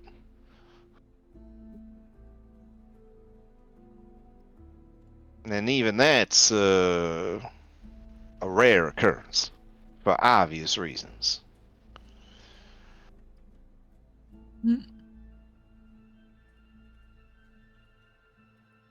To give you guys an idea of how expensive it is to travel by airship, if 1 gold is roughly $100 to $200, an airship ticket is normally about 50 gold.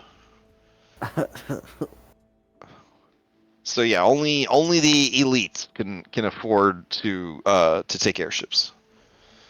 What about the help? What about who? The help. When you're the help. Uh-huh. How much? How much? I mean, you can go talk to her. Yeah, I mean, that's the thing. You got to figure out if there's an angle. Yeah, an angle. Yeah. Now, if you run that past Phoebe is willing to requisition the funds for each of you to pay passage to Farah on the ship if you can't convince her otherwise. Well, we don't. Yeah, we still have to figure out like the angle and stuff. But like, being on a passenger on a ship may limit our. And I hold up the guns as like our abilities. Yeah. Everyone in the room looks confused. They're like, "What do you mean? Will they confiscate our weapons? Confiscate your weapon in Alkenstar?" Everyone starts laughing. Everyone just starts laughing. We'll be in the Manaways. You're expected to defend yourself, the Manaways. You better have a gun. Yeah, they laugh even harder. All right, good. Yeah. Good. Janaya says, "But what about if the ship stopped at Dungan Hold?" And then everyone looks at him and they start laughing even harder because the Dungan dwarves, the fucking born, and they hand the baby a gun. So. All right, good. Then I don't have to conceal my weapons. Yeah. Roxy waddles into the room, points to the map, and then traces her claw to a location near the map. It says Roxy. That's where was from. You see a yellow quest exclamation mark appear. I don't speak dragon. They can speak dragon.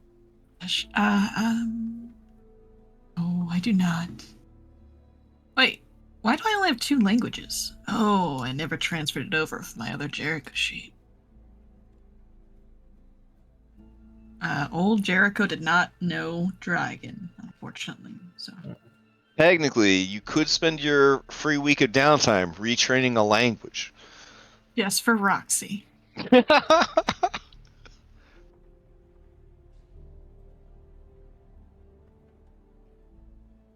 me see. Do we have party languages?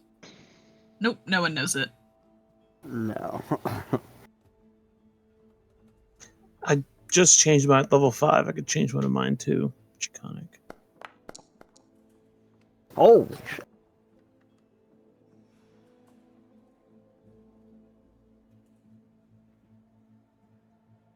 Wow, what am I looking at here, Grom? That's some heavy duty crafting.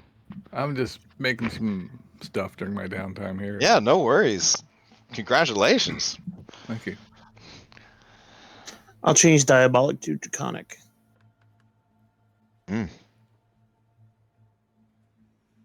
Okay, so are you doing that as your retrain activity, or? Well, it just has my level 5. I get to pick. I got the multi. Oh, you lingual. get an. Oh, nice. I get nice, new nice. Okay. languages. Okay. So you've been taking them night courses, and you listen intently, and it's like the 13th fucking warrior, where she keeps saying Roxy, and then it translates to, That's where I'm from. If you're really going out into the manor waste, I would like to go with you. I want to return home.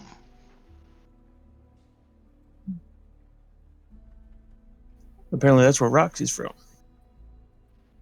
She'd like to go back there if possible. Oh, she wants to leave us? Well, she's never seen much like a city dragon anyway. True. All right. We will return Roxy home.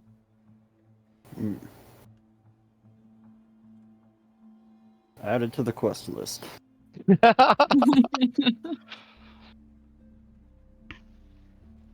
Maybe Roxy will have companion rules next week, too.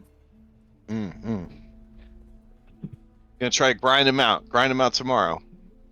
So hopefully they'll be ready by next week. How many people are we bringing? How many people are coming? I feel like Yeah, I mean, Janaya says, if you have room, I mean, I've never been to the Menowis or on an airship. Welcome aboard, kid. PB says, I'm not paying for that boy to go on no airship. We'll smuggle him in. It's fine. Sticks right. So, are we bringing Janaya, Vashon, Roxy, and Sweep Up? If the ship gets dirty, I'll sweep it up. Roxy's probably won't count because it's companion. Sweep Up, you could probably say it's cargo. Yeah. Wait, we're taking Sweep Up with us? I'm cargo. But my real name's Sweep Up. I think if we leave him here... I'm dealing a deception. Oh, no. He walks up to Jericho and he says, Hello, I'm cargo. Try with more beeps and boops in there. Oh. And he turns around, he turns back around. Beep boop, I'm cargo. Wonderful. That's perfect. I give him a pat on the head. Actually, my name's Sweep Up. Shh, don't tell anyone. Oh, let me try again.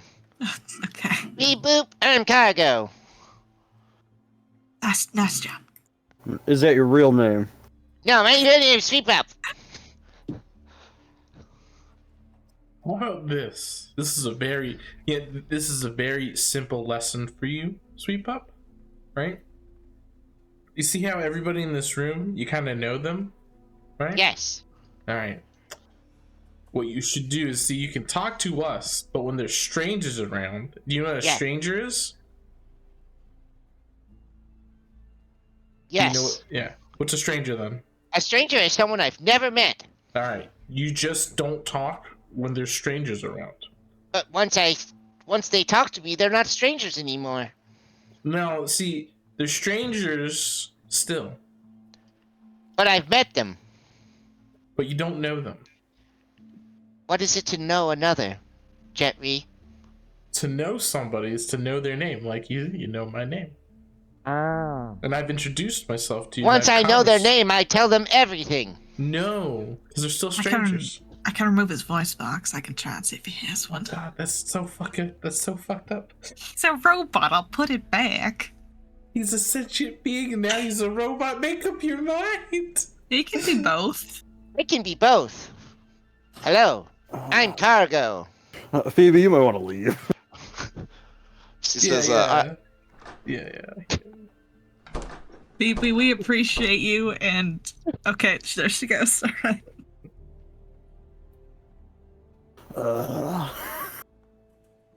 I really hope the government agent doesn't turn Sweep Up him. That'd be pretty sad.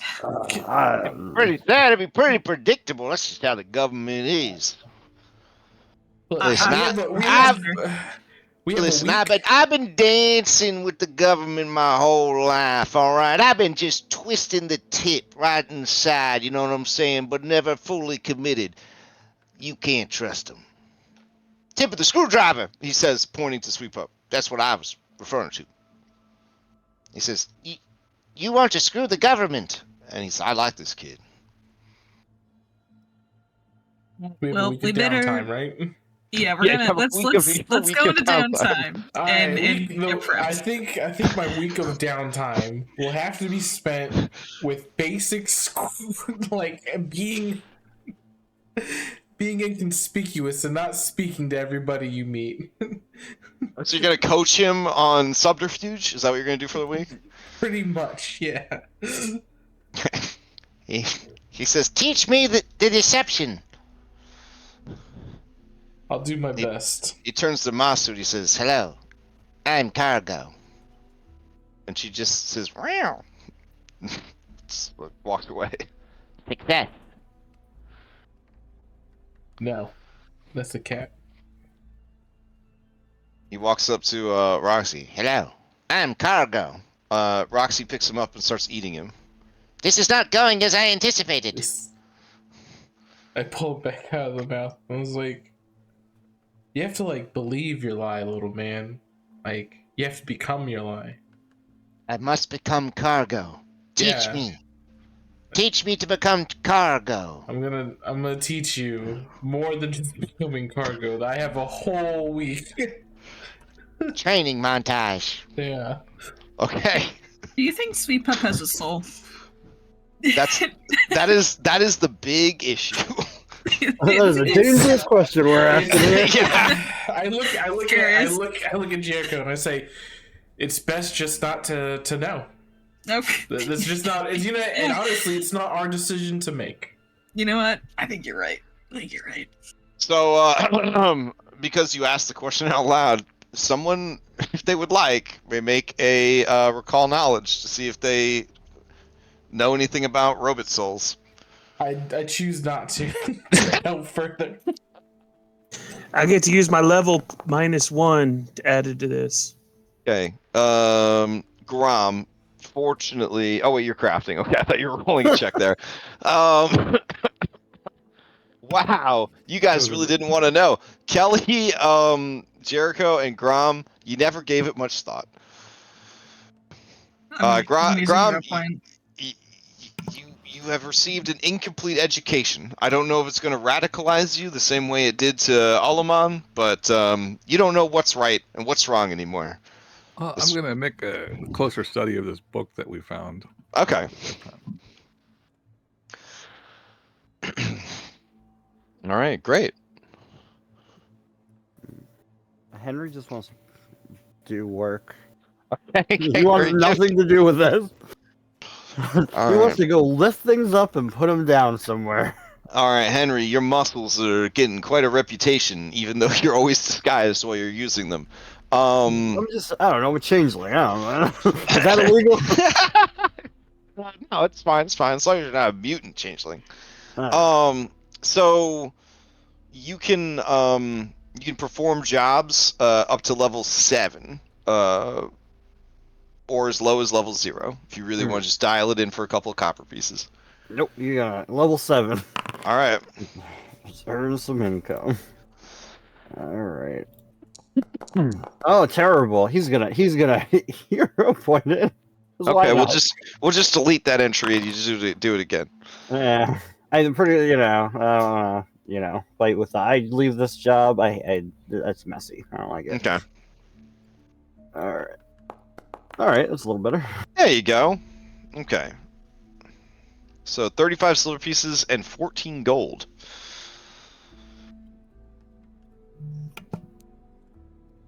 Which should be what? 17.5 gold? Yeah. Sounds like it. Yeah. If I'm paying full price when I craft something, I can make it in 1 day. That's fits in my formula book. Isn't that what Correct. Yep. Okay. Or 4 of them if they're consumables. Right. As long as you're paying full price and all that. Right.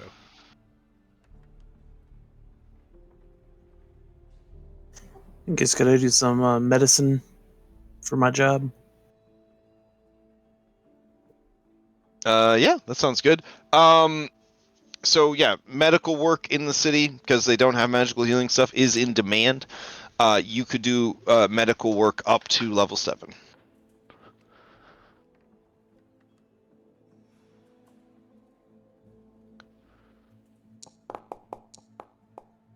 All right, you also earn 17.5 gold.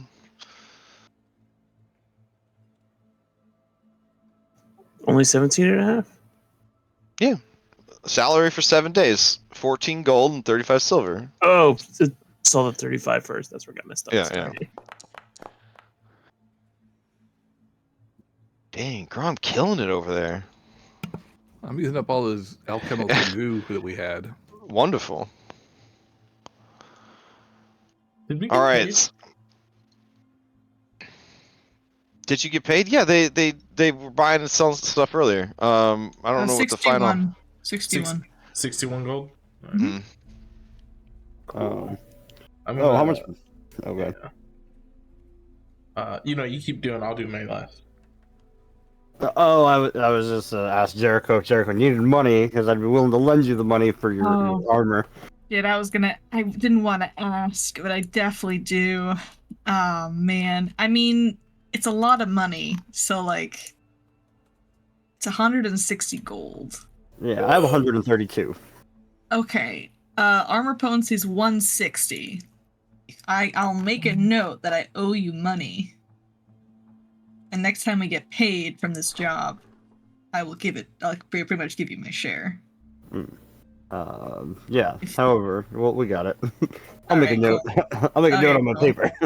I will. Okay. So I'm gonna leave myself with at least 3 golds just for the sake of it. So I'll take 100 gold even off my sheet, and if you want to take a even 60 off your sheet. All right, sounds good. I got you. Okay. I'm thinking Wonderful. of getting Thank you, Henry. those blazons things. I think it's 52 gold for the basic one. Correct me if I'm wrong. What, the Blazes of Shared Power? Yeah, the blazons. Yeah. 52. Oh, man. You want me to drag them to your sheet?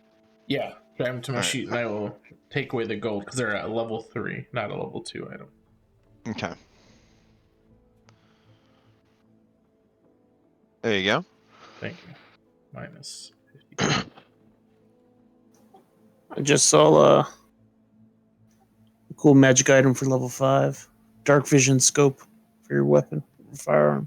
So, Ooh, cool. how does this work? Do I just toggle it?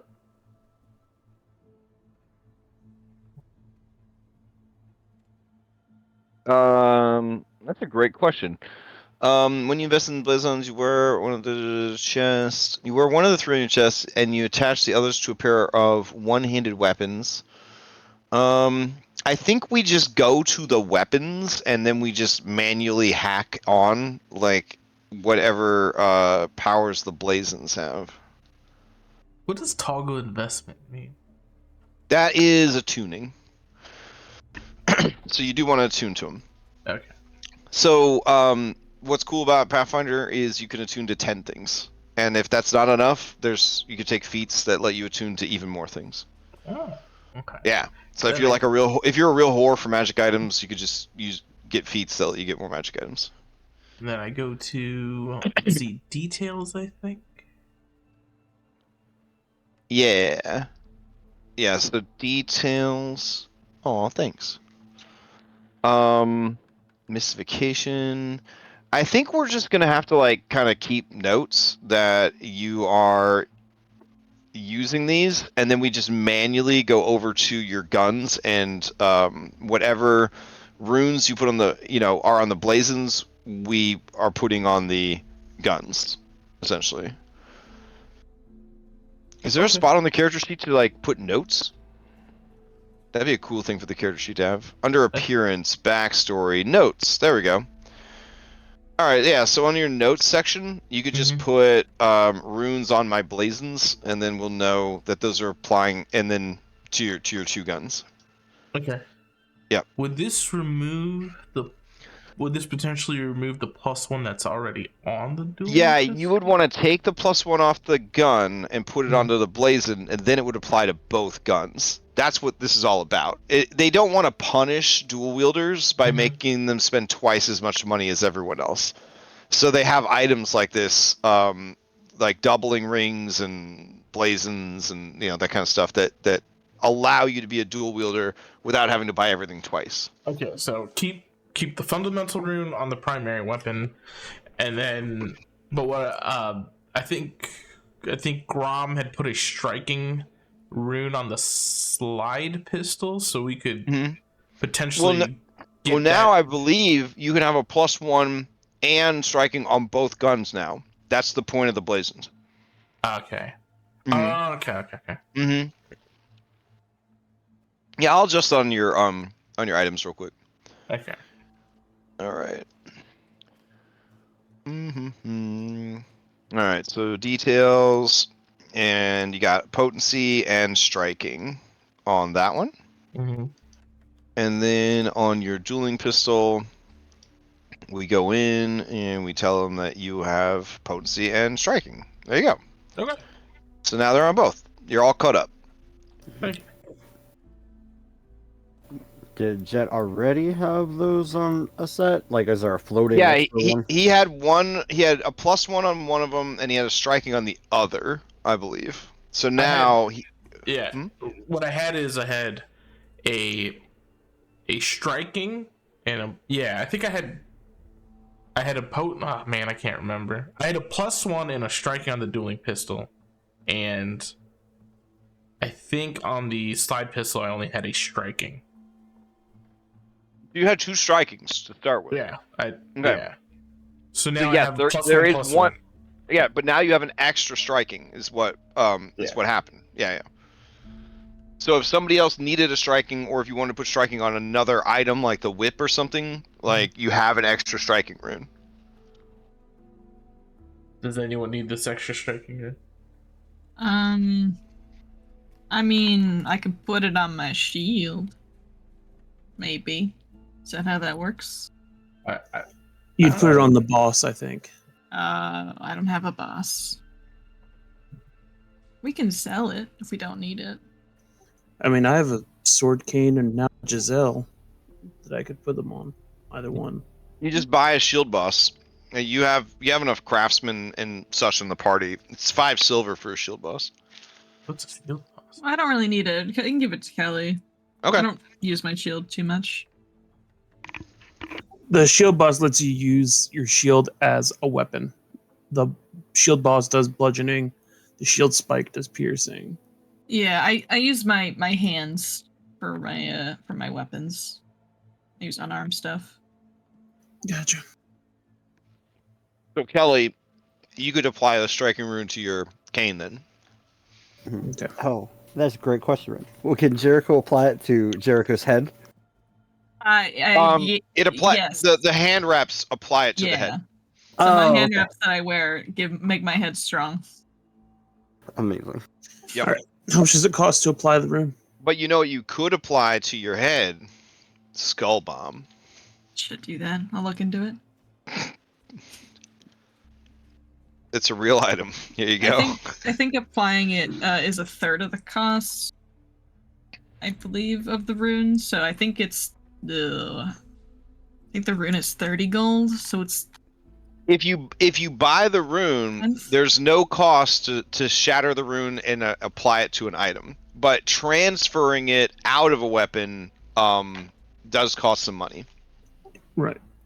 Yep. So let's see, PF2 runes. I think it's a tenth maybe. So maybe it's 1. Yeah. 10%. Jared, yeah, Dr. Robinsaurus got me. Hell yeah. Yep.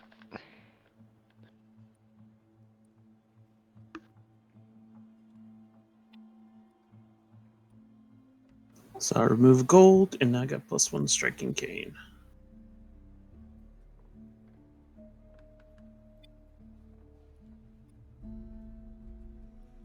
Ew.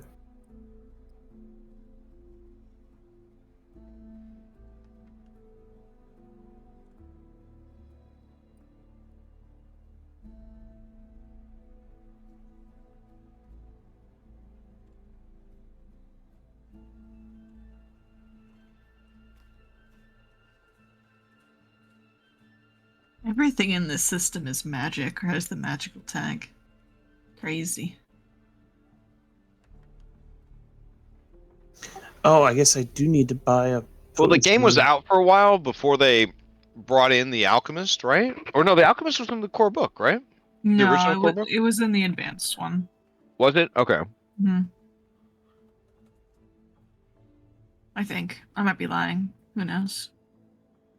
I think I'm all set. The only thing I want to do during downtime is, I think you got mentioned that the Cradle of Courts area that we're going to is full of a bunch of spooky stuff. So I just wanted to make a research check to kind of figure out what kind of creatures we might be fighting and what kind of damage will be common. Because I can change my armor to give me resistance to damage if I know it like ahead of time. Absolutely. Why don't we do a preliminary? I'm going to clear chat. Recall knowledge to see what you guys know about the mana waste. In my character's backstory, and it's in the thing that I sent you when you asked for it. Henry does know a gnoll who goes on hunting trips into the mana waste. Is there any circumstance bonuses you might get for this? Maybe. I'll see what. Yeah, I'll see how the roll turns out.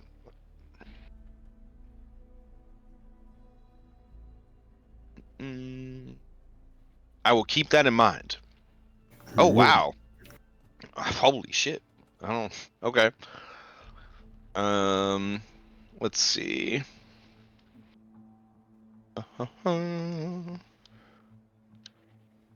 Okay. Is everybody locked in their stuff? I will use a hero point if required. Oh man. Jericho, it's certainly not required. Okay, sounds good. Yeah. All right. So, Jet, you don't really know too much about the mana waste, other than it's incredibly dangerous, and only the desperate, the foolhardy, and the foolish think it's a good idea to go there.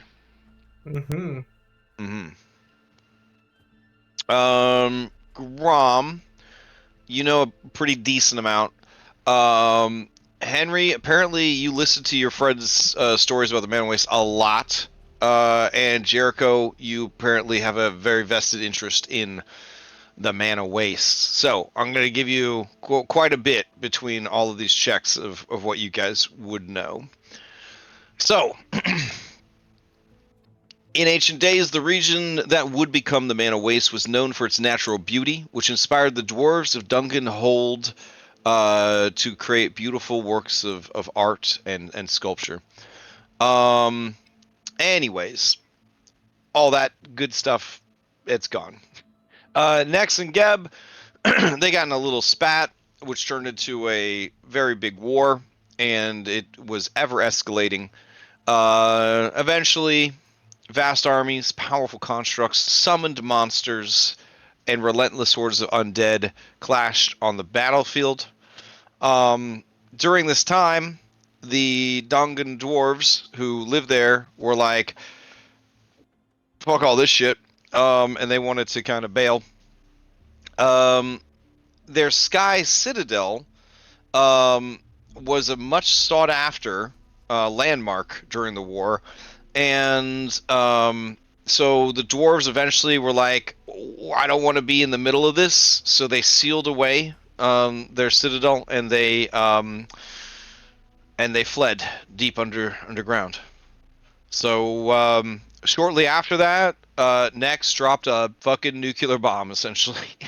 A magical nuclear bomb. It was so bad that Geb was like, God damn. And it made them kind of stop fighting for a little while. Because Geb was like, that's too much.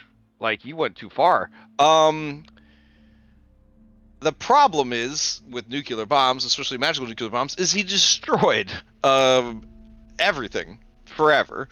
And ever since, this place has been a wild magic zone. The natural ley lines that conduct magic through Golarion, just completely corrupted and confused. Very, very dangerous stuff. In addition, the radiation from those corrupted ley lines has affected the land, the water, and the very air that the creatures there breathe. Anything that has survived has mutated. This means that there's no way to know what you're going to get run up against out there. It could be leftover demons. It could be undead horrors from ancient wars. It could be giants that have been horribly mutated and provided defective munitions. They're called gunsmoke giants. And they basically, Alkenstar takes all of their faulty and defective product and they airdrop it in giant camps. And then the giants either kill themselves or learn how to use it. So then you've got mutant giants with fucking guns and bombs wandering around in the waste. You got mutated dinosaurs. You got mutated dragons.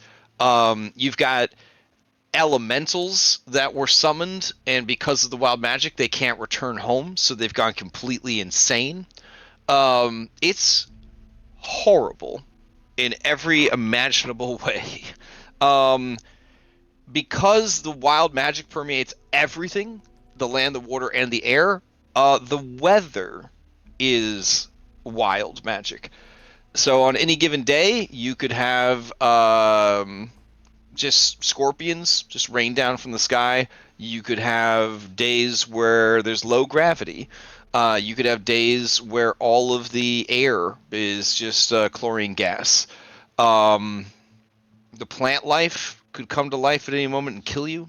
Food that you think is safe will actually polymorph you into something horrible or just kill you outright. There's just no knowing. The only reliable thing about the mana waste is that you can't trust anything to be what it seems to be, and you can't depend on anything.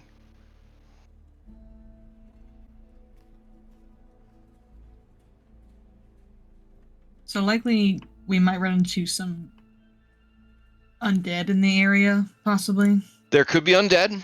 Yep. Mhm. There. And then a whole bunch of other shenanigans. Yep. So, yeah, undead is definitely one of the things that you'll run into. Leftover constructs, and then extraplanar beings that are trapped here either by madness or just an inability to return home.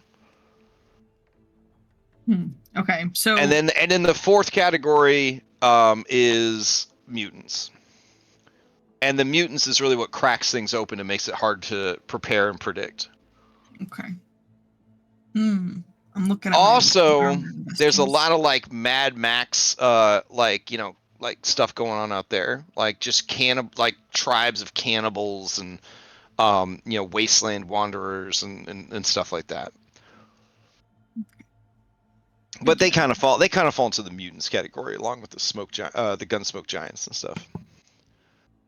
Well, we can shoot those with guns.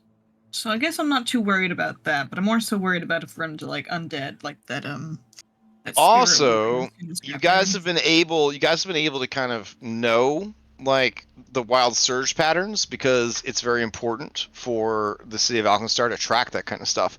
After you leave the city, you're not going to have your 48-hour forecast anymore. So you will not know in advance how dangerous magic is or isn't at any given time of day. But the base chance in the waste for a wild surge is a 10 or less flat check. Damn. So putting our hats on means 10 or less. Well, yeah. Activating the hat. Yeah. Are we gonna have to put our hats on? I wouldn't worry about it. Yeah, I don't think we need to. Glad we're not spellcasters. Crash, just a note real quick. But here's the thing: the creatures that live in the mana waste love using magic. There's a alchemical formula level 5 lesser soothing powder. That sounds nice. Yeah, it basically helps stop persistent damage. I love it. Each damage type requires a different formula, with the most popular being bleed, poison, fire, and acid. I can't. The character sheet won't let me put more than one on here or edit them, so I'm spending enough money to buy a 4. So Okay. I got basically a formula for each of the 4 most popular ones. Okay, that sounds All good. right, okay, cool. That's a very smart item. It seems like it might be useful. Bro, it's always useful. I wish I had known about that. I would have bought some. I got the final session of Abomination Vaults tomorrow night. I'm so scared. Oh, I know. I'm so scared, man. I only cried 3 times since last week. Don't be scared.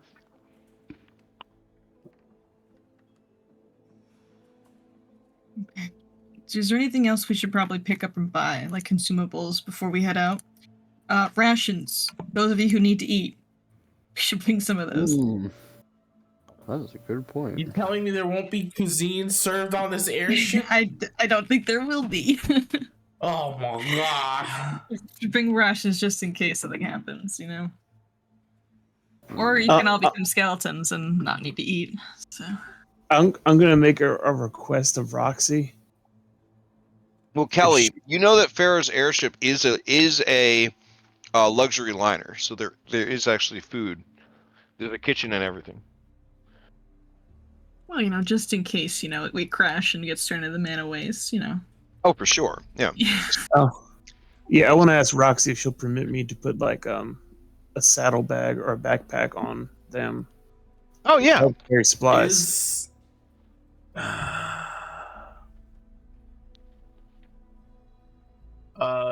Are bags of holding? Our spacious pouch. Yeah, they call them they call them spacious pouch now. Okay, spacious pouch. Right, that's a magic item.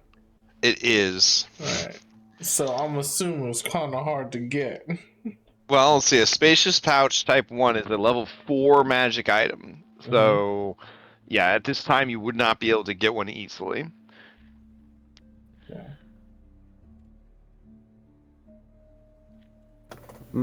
So, are there doctors who are gonna pay us to check us out when we come back? Like, are there scientists that are into weird shit? I mean, if you get mutated, sure. Noted.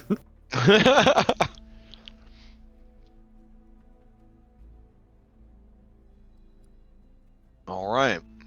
Oh, also, What's Jericho and Henry, you guys can each ask a specific question about the mana waste.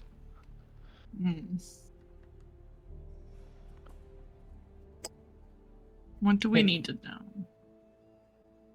I don't know. But what I need to know from Henry is, what's our bullet situation there, buddy?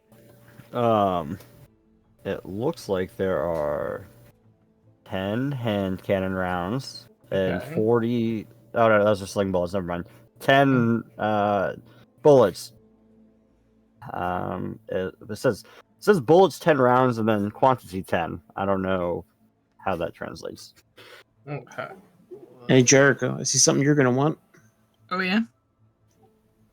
Sorry, not Jericho. We should fill that bag of so many holding with J some names. rounds. Jetri. What's up? Sorry. There's an item called Immaculate Holsters. Immaculate holster. Sounds fancy. Up to 2 firearms currently holstered in the Immaculate Holsters are instantly cleaned, oiled, polished, and protected from accidental misfires. That's fun. Especially if you end up in a dirty situation and then want to use your guns right away.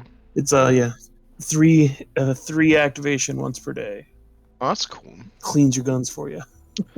Oh, since you're planning to leave the city, here's a different dashboard. I think I have a question. Is it safer to travel the mana wastes in the day or at night? Oh, neither. Neither. Okay, all right. Fair enough. All right. Yeah, that's so here you guys are. Bloop. So where is the cradle of quartz that we've been God, pointed out? what a question. Let me check. Scribbles, you can't have this. Yes, It's I my can. popcorn. I can have whatever I want. Fine, just take it all. See? Oh, the She's gonna and explode right eating all that over popcorn. there. Oh, I didn't realize so close. Oh, she was bullying me. No, I want to eat the popcorn, but she took it away from me. We all use a lot of guns here, right? Everybody uses guns. We should think about our bullet situation, or when we go I on think this it's just trip. you and Kelly. No, we all use bullets. I can make bullets as well, by the way. I have the formula for bullets. You got the materials out there to make the bullets? We got goop. What's goop? We got I don't know what goop is. I used all that. Oh, we don't have goop. Never mind. I shoot a lot of bullets. So you asked a really tough question. Where is Cradle of Course on the map? It appears the author forgot this important piece of information. Nah, it's mean, there. it doesn't matter, really. I'm just curious is all. It's like you said it's like a week on foot, right? So I mean it's gotta be somewhere. And it Don't worry, I'm gonna make the executive decision of where it is, but I just thought it was kind of cute because I googled it and this is what I got was. Yep. And then you could figure it out, right? It's not that hard. Yeah. Anyways, so it was mentioned that it was down closer to Geb, so and it's pretty far away.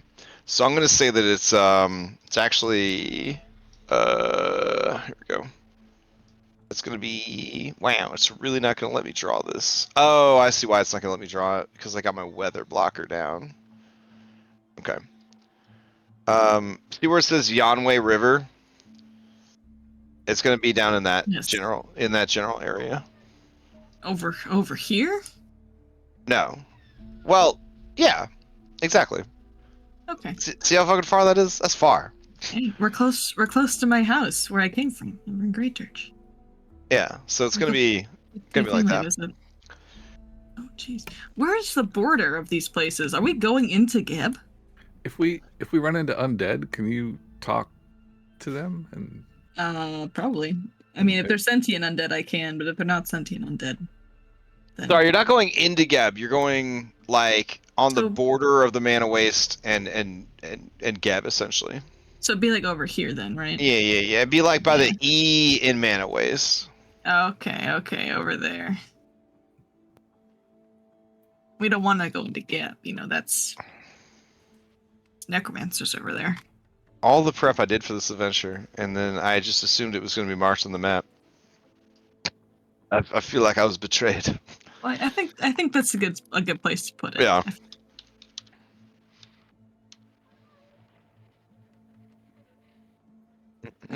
All right. The Dwarven Sky Citadel of Duncan Hold, located in the Mana Waste, southeastern Garund. Okay. Where flew man? I'm just figuring some stuff out here. Trying my best. In PF1, they had like an actual like Google Maps for Galarian. I don't know if that still exists. In Pathfinder 2.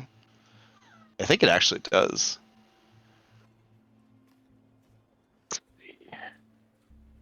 Interactive map of Galarian. Yeah, it's right here. Yeah. Oh wow, it's so big. Okay, so Duncan Hold is okay. So just bear with me, guys. I'm so sorry. Duncan Hold is actually northwest of Alkenstar, and then this would actually be. So that would put the Cradle of Courts. If I'm interpreting this correctly, it would actually put the Cradle of Courts all the way over here. So on the border of Gebs, south of the gunworks, in like this very inhospitable sort of mountainous area.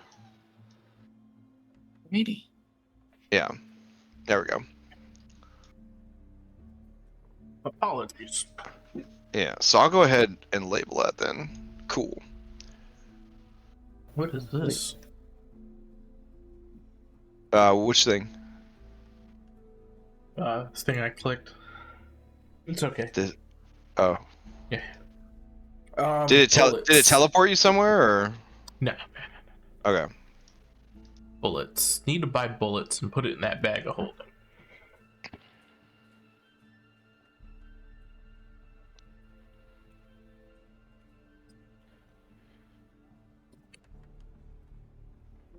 I am ready to go. I think all my shopping is done, and research is done. Can I be reminded how to search for items? Control space. Rounds. Let's see. We have 2 cradles of corpses. What do you I mean? see 2 cradles. Where? That was Dugan's Hall. Never mind. Yeah. I was Dugan's Hall. Dongung. They invented that before they knew people were going to call dicks dongs. I don't know if that would change things for them, like going back now, but That's why they abandoned the place. yeah, people wouldn't stop making fun of it. Like when they tried to name that, like the receiver for wireless devices a dongle, and people were like, I just can't say it. I'm sorry, you're gonna have to call it something else. They're like, fine, we'll just call it a receiver, a wireless receiver. Fine. Alright. Good. There we go. I don't know about you guys, but I purchased a sturdy satchel. What do you put in the dirty satchel? No, sturdy satchel. Oh, that makes way more sense. I was like, I didn't think we were sharing what we did with all of our downtime, but I mean, that's what you did. It's fine. No, it just it's like a backpack, but it is when it's closed, it's waterproof. Oh, and yeah. has hardness 5 and 20 hit points. Oh, nice. So things don't get broken. That's cool. Henry, do I just drag It's things pricey, to you? though. I just sent. Or do I actually put them? Is there a bag of holding to put these on? What do you Henry mean? is our bag of holding. Yeah, I've got the spacious pouch that you can send things to, and I will slip all the bullets into my spacious pouch. God damn it! I That is hate what that so much. There you go. I will make them regret the decision to call it a spacious pouch. They could have called it a spacious sack. I feel like, the alliteration would have been there. Like, missed opportunity, honestly. I gave you 30 rounds time of one pistol and 30 rounds of another pistol. I have received them, and they have been slipped into my spacious pouch.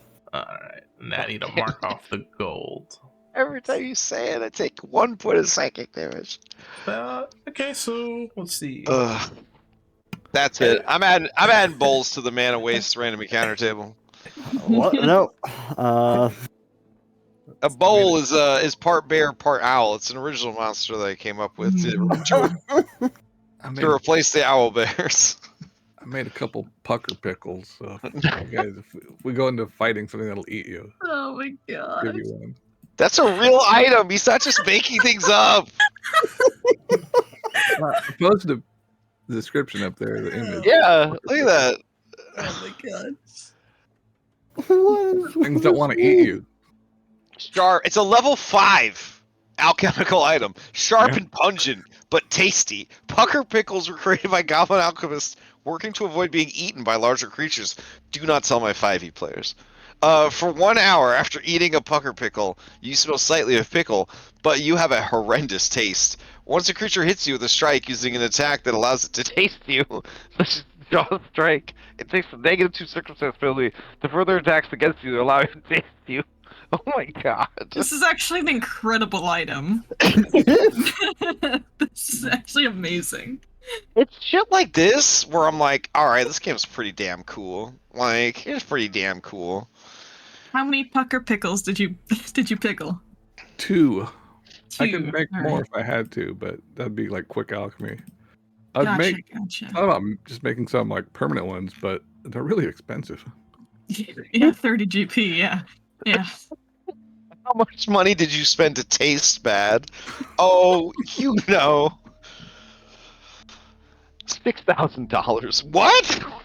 It doesn't just give you the -2 to like for creatures attacking you. It also like makes a creature sickened if it swallows you. Like that's a whole other effect. And if it tries to shoot you up. Yeah, exactly. It's brilliant. It's fantastic. I love it. You know what? There might be something out here that'll try to eat you. Listen to me right now. You get a 3rd pucker pickle for free. Just add it to your character sheet. Fucking amazing. I mean, the game started. The first game we had something trying to eat us. Yeah. That's true. Listen, if I wasn't following the book, a lot more things would be trying to eat you. Okay, I'm just saying. What action is it to eat a pucker pickle? It literally says, one pack, man. They got you covered. Yep. All right. There's no mystery in Pathfinder. It's right there. One action to consume a pickle. And you get the effect pucker pickle. Pucker pickle. What is this? Wonderful. I'm just looking at all these wonderful items I can buy. There's so many items.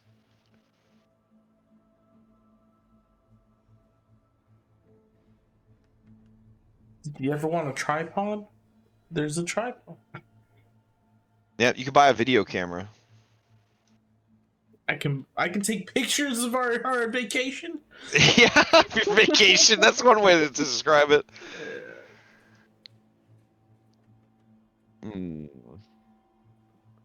How do I influence the stroke of this text? I don't think that's an option. Without a mod.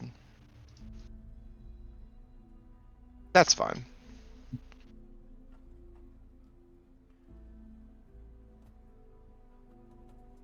All right. Is there any other shopping we need to do, or are we good to? Thank you guys for helping me figure out where the cradle of course is. I know you guys all pointed at it a couple times, but I finally got it. I'll have to do my shopping off screen because there's just so much to look at. I have no money now, so no shopping for me. I wish I had like a cool like red X I could put on your map. Let's see.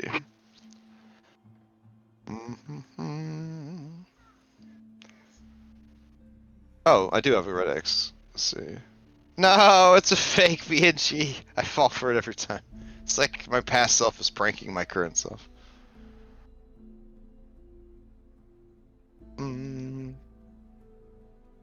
Ah, well. Alright. So you guys ready to continue the adventure? Yeah. Yes. Alright. Alright, sounds good. So now that you are planning to get out of the city, and you've taken some timey-wimey time to figure out what your next move is, Kelly, you reach out to your contact, Farah, and does anybody want to reach out to any of their other contacts, or do you want to hit up Farah first to kind of get this chapter moving? I don't think we need to hit up any other contacts, do we? We just need to talk to Farah. Alright, sounds good. Alright, Farah Winslow. Hell yeah. Here's the full art. There we go. Alright, so let's see. Farah Winslow. He agrees to meet you at a local pub. And let's see. You bring everybody with you. That seems pretty cool. Let's see. Yeah. Okay. So you head into the Death of Dreams, which is a seedy tavern located in the airship district, and this is where people go to drink themselves to death when they are depressed. The vibe inside is very somber. The music is very sad. A beautiful skeleton is singing just a mournful song that is about seeing things that remind her of the love that she lost and the life that she used to have. Many people are just sort of quietly crying into their drinks. Farah looks up from her very tall juice tumbler of whiskey, and she nods at you, Kelly, and motions for you to come join her at the booth. Hey, Farah. How are you? Oh, Kelly, it's been a while. I was surprised when you reached out to me on account of the fact that you're a wanted man now. Yeah, well, it's mugless, so you know. Mugless. That's a nice way to kind of mash them two assholes together. Well, it's none of my business, none of my concern. Just you work so hard getting that fancy government job, and now they've disavowed you. And she kind of taps the table, and you see underneath her drink is your freshly minted wanted poster. Nice, went up a bit. You could understand that I'm taking a huge risk even meeting with you. I appreciate the discretion showing up otherwise veiled and disguised. I could only assume that these others are your ragtag band of miscreants. Yeah, they're good crew of folk. Just like us, you know? Given that you're bringing all your friends, I'm going to assume that this is a business call, not a pleasure one. And the only business that I'm good at is flying an airship. So where the fuck are you trying to go? Well, I found a map of sorts to place out in the mana wastes. Ooh, been a long time, Kelly, since I deviated from my normal route. And I don't even do that no more. The old ship's just collecting rust. I haven't had it in me to fire my crew proper. I've been paying them the scantest amount of shore leave pay, but hoping they'd get the message, you know? What's grounding you? What's grounding me? I don't know. She takes a long drag on her cigar, a huge swallow of whiskey, and she says, Boredom?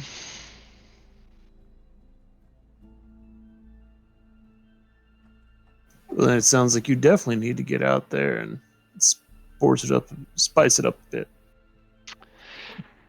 I don't know. The only way to afford that hunk of junk. and to hear her call the second kiss her beloved antique airship a hunk of junk is a little jarring for you, Kelly. It's a little jarring for you. She says, the only way to keep that thing up and running is to fleece the rich. That gets old after a while. Swallowing the shit sandwiches they feel like they are entitled to serve me. Oh, my food's too cold. My drink's too hot. This bathroom ain't clean. I'm airsick. I'm seasick. No, you're fucking airsick. And so on and so forth. And then, it's raining frogs. Yeah, it's the mana waste.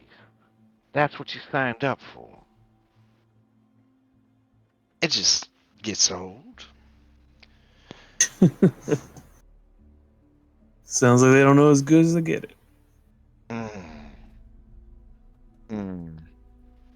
Well, what if I were to tell you I might know of a location that could make you a little more exclusive out there? What does that mean? Well, may have come across another location where some dragons might be. When you say that, her eyes kind of narrow, and she looks away from you. Anyone at the table, you may attempt a gather information off of your dashboard or a perception check. Both of these would be blind, so you can do one or the other, or neither if you don't feel that you would be able to meaningfully contribute.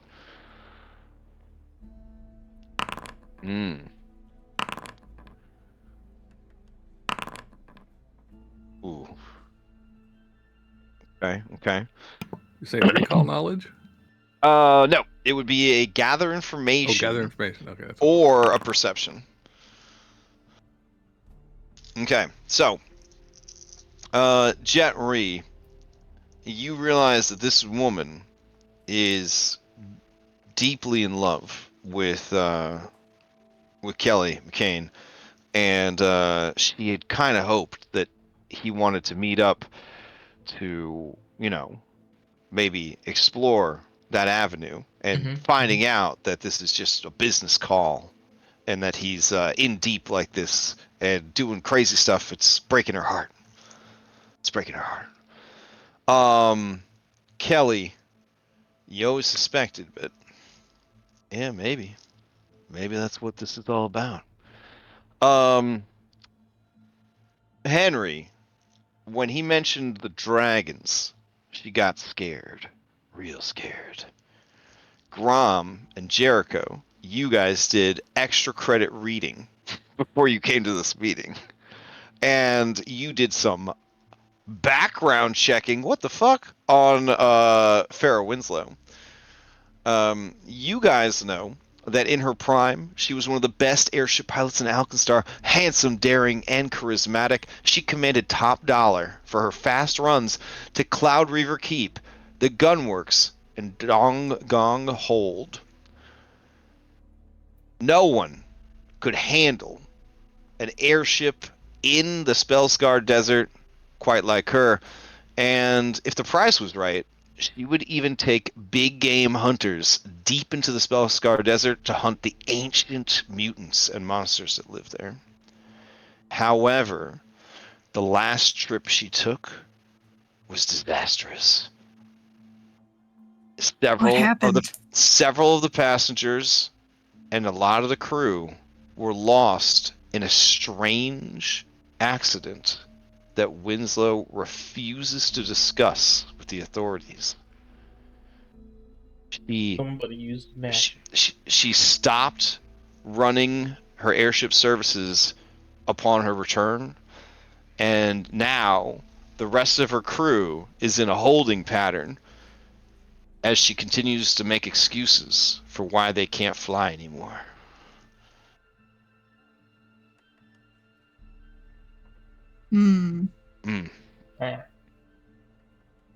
Aww. Maybe you should kiss her, Kelly. Yeah, make her feel better. About the word she likes you. We'll just all sit here and watch. She says, she grunts, and says, Kelly, it ain't worth the time, nor the money. Not that you ever have any. Shove off. I ain't flying you and yours anywhere, and I doubt anybody would. Look, I'm trying to clear my name here. I can't really focus on anything else till that's done. And clearing your name involves going out into the middle of God knows where, in the middle of the goddamn desert. The Fellscar's no place for anyone. We're pursuing something Muglis wants to get dirt against him. I do hate that little shit. We've got government money. Now, what'd you say? We've got government money.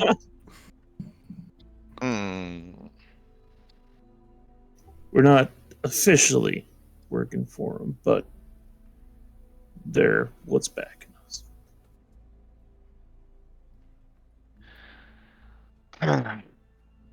I do owe my crew some back pay. And I owe the dead... Well, I owe their families quite a bit. If you can fill my guest roster at 50 gold a seat minimum, you promise me a full ship, I'll make a run up to Dongong Hold, and then on the way back we'll swing by wherever you need to go.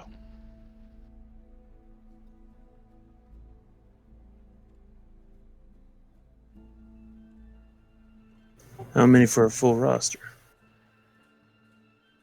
Well, I'm gonna need 12 passengers at least.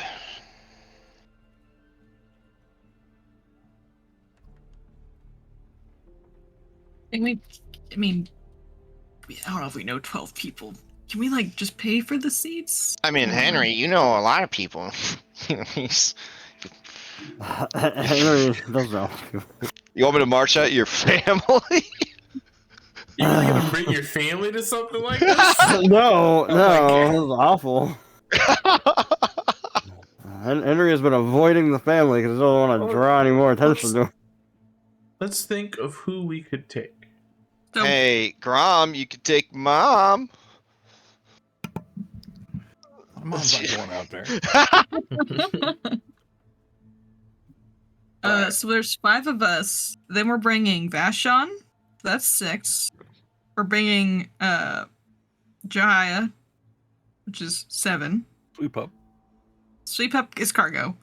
So I don't know if he's gonna count. How for did this. that go? I don't even. You're- I didn't even Well, she's roll gonna for need. that. She's gonna need you to pay for that many people. You're gonna bring this child on this adventure? I don't know. He offered to come. Okay.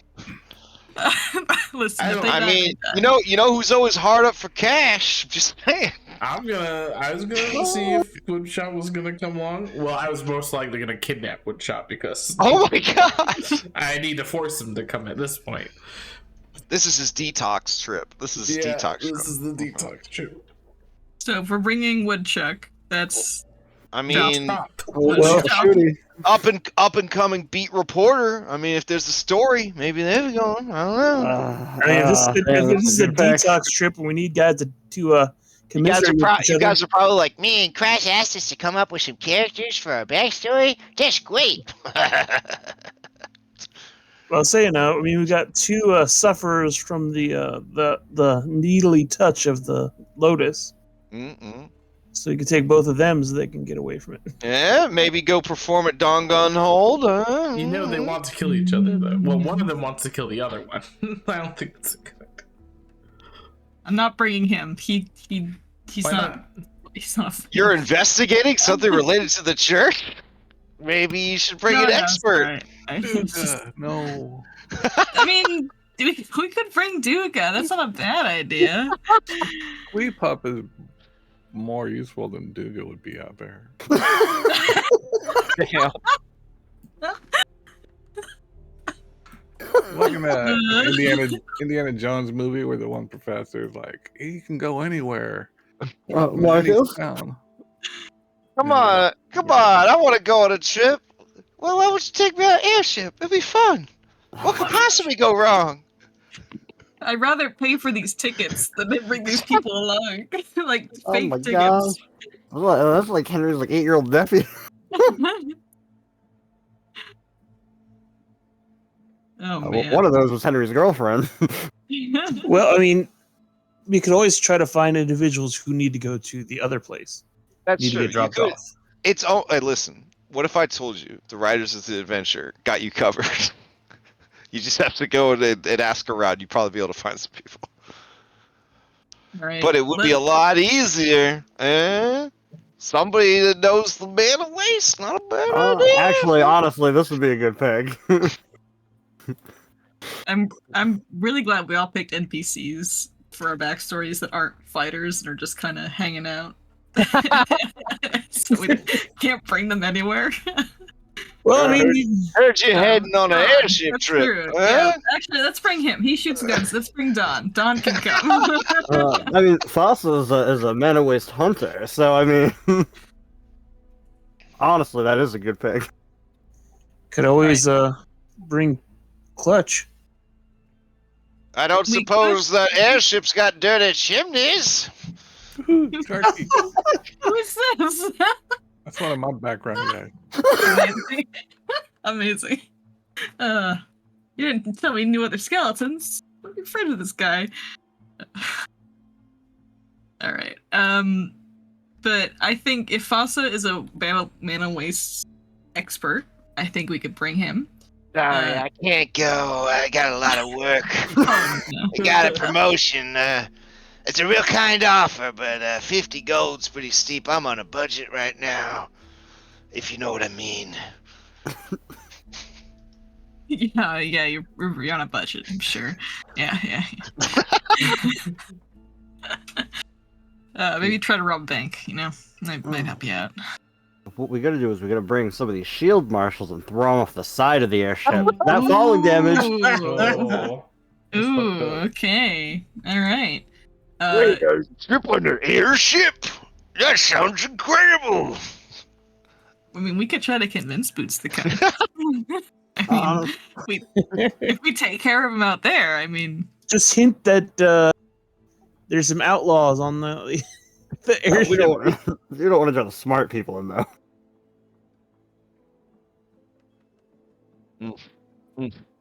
Alright, so... who are we bringing? Next time. It is time. Oh, it is. Okay, we did start a little bit late, but I understand you got work in the morning. All I'm an right. old man. Well, you have time, but that is her stipulation, and she doesn't just want. It's not about the money. If she's gonna do this, Kelly, she's gonna do it right.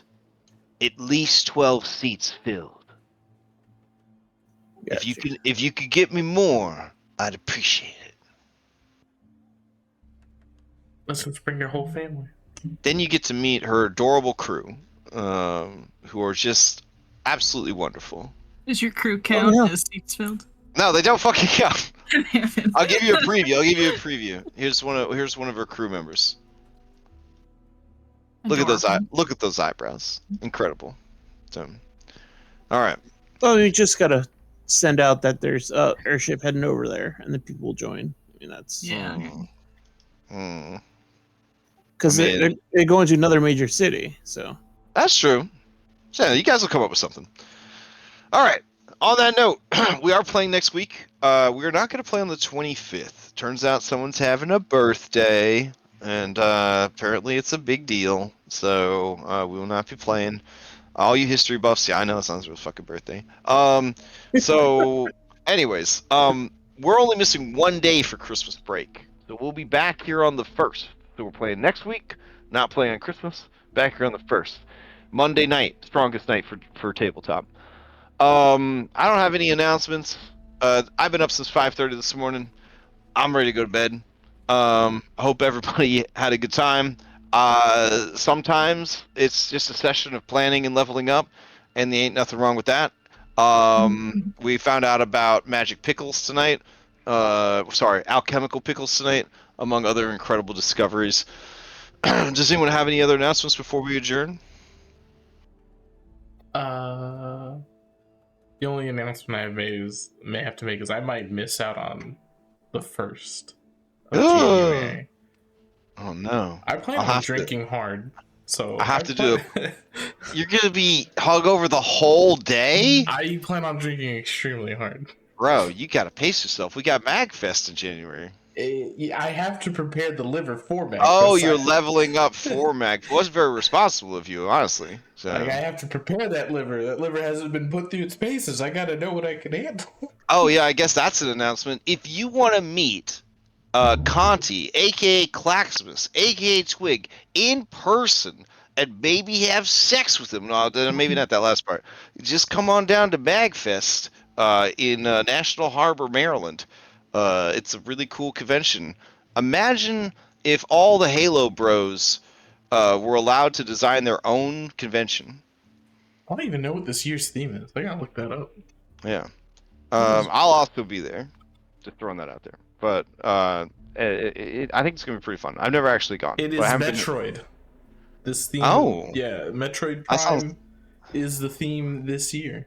Well, that sounds pretty cool. In 2024, yeah. Yeah, Red has provided us with an X for our map. There you go. Thank you, Red. Mm-hmm. Red always looking out.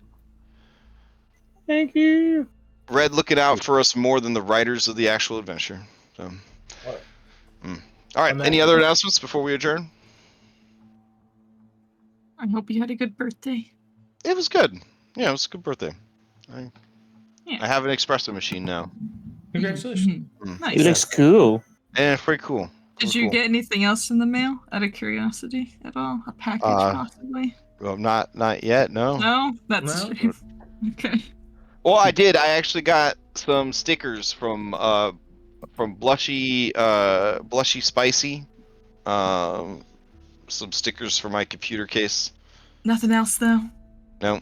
Nothing. Okay. No. One of them is on it. One of them is your forger. She looks very drunk in this sticker. It's adorable. So, Spy Family, good show. Good show. All right. On that note, then, I hope everybody has a good week, and we will continue this on Monday. All right. Good night. All right. Night, everybody. See you. Good night.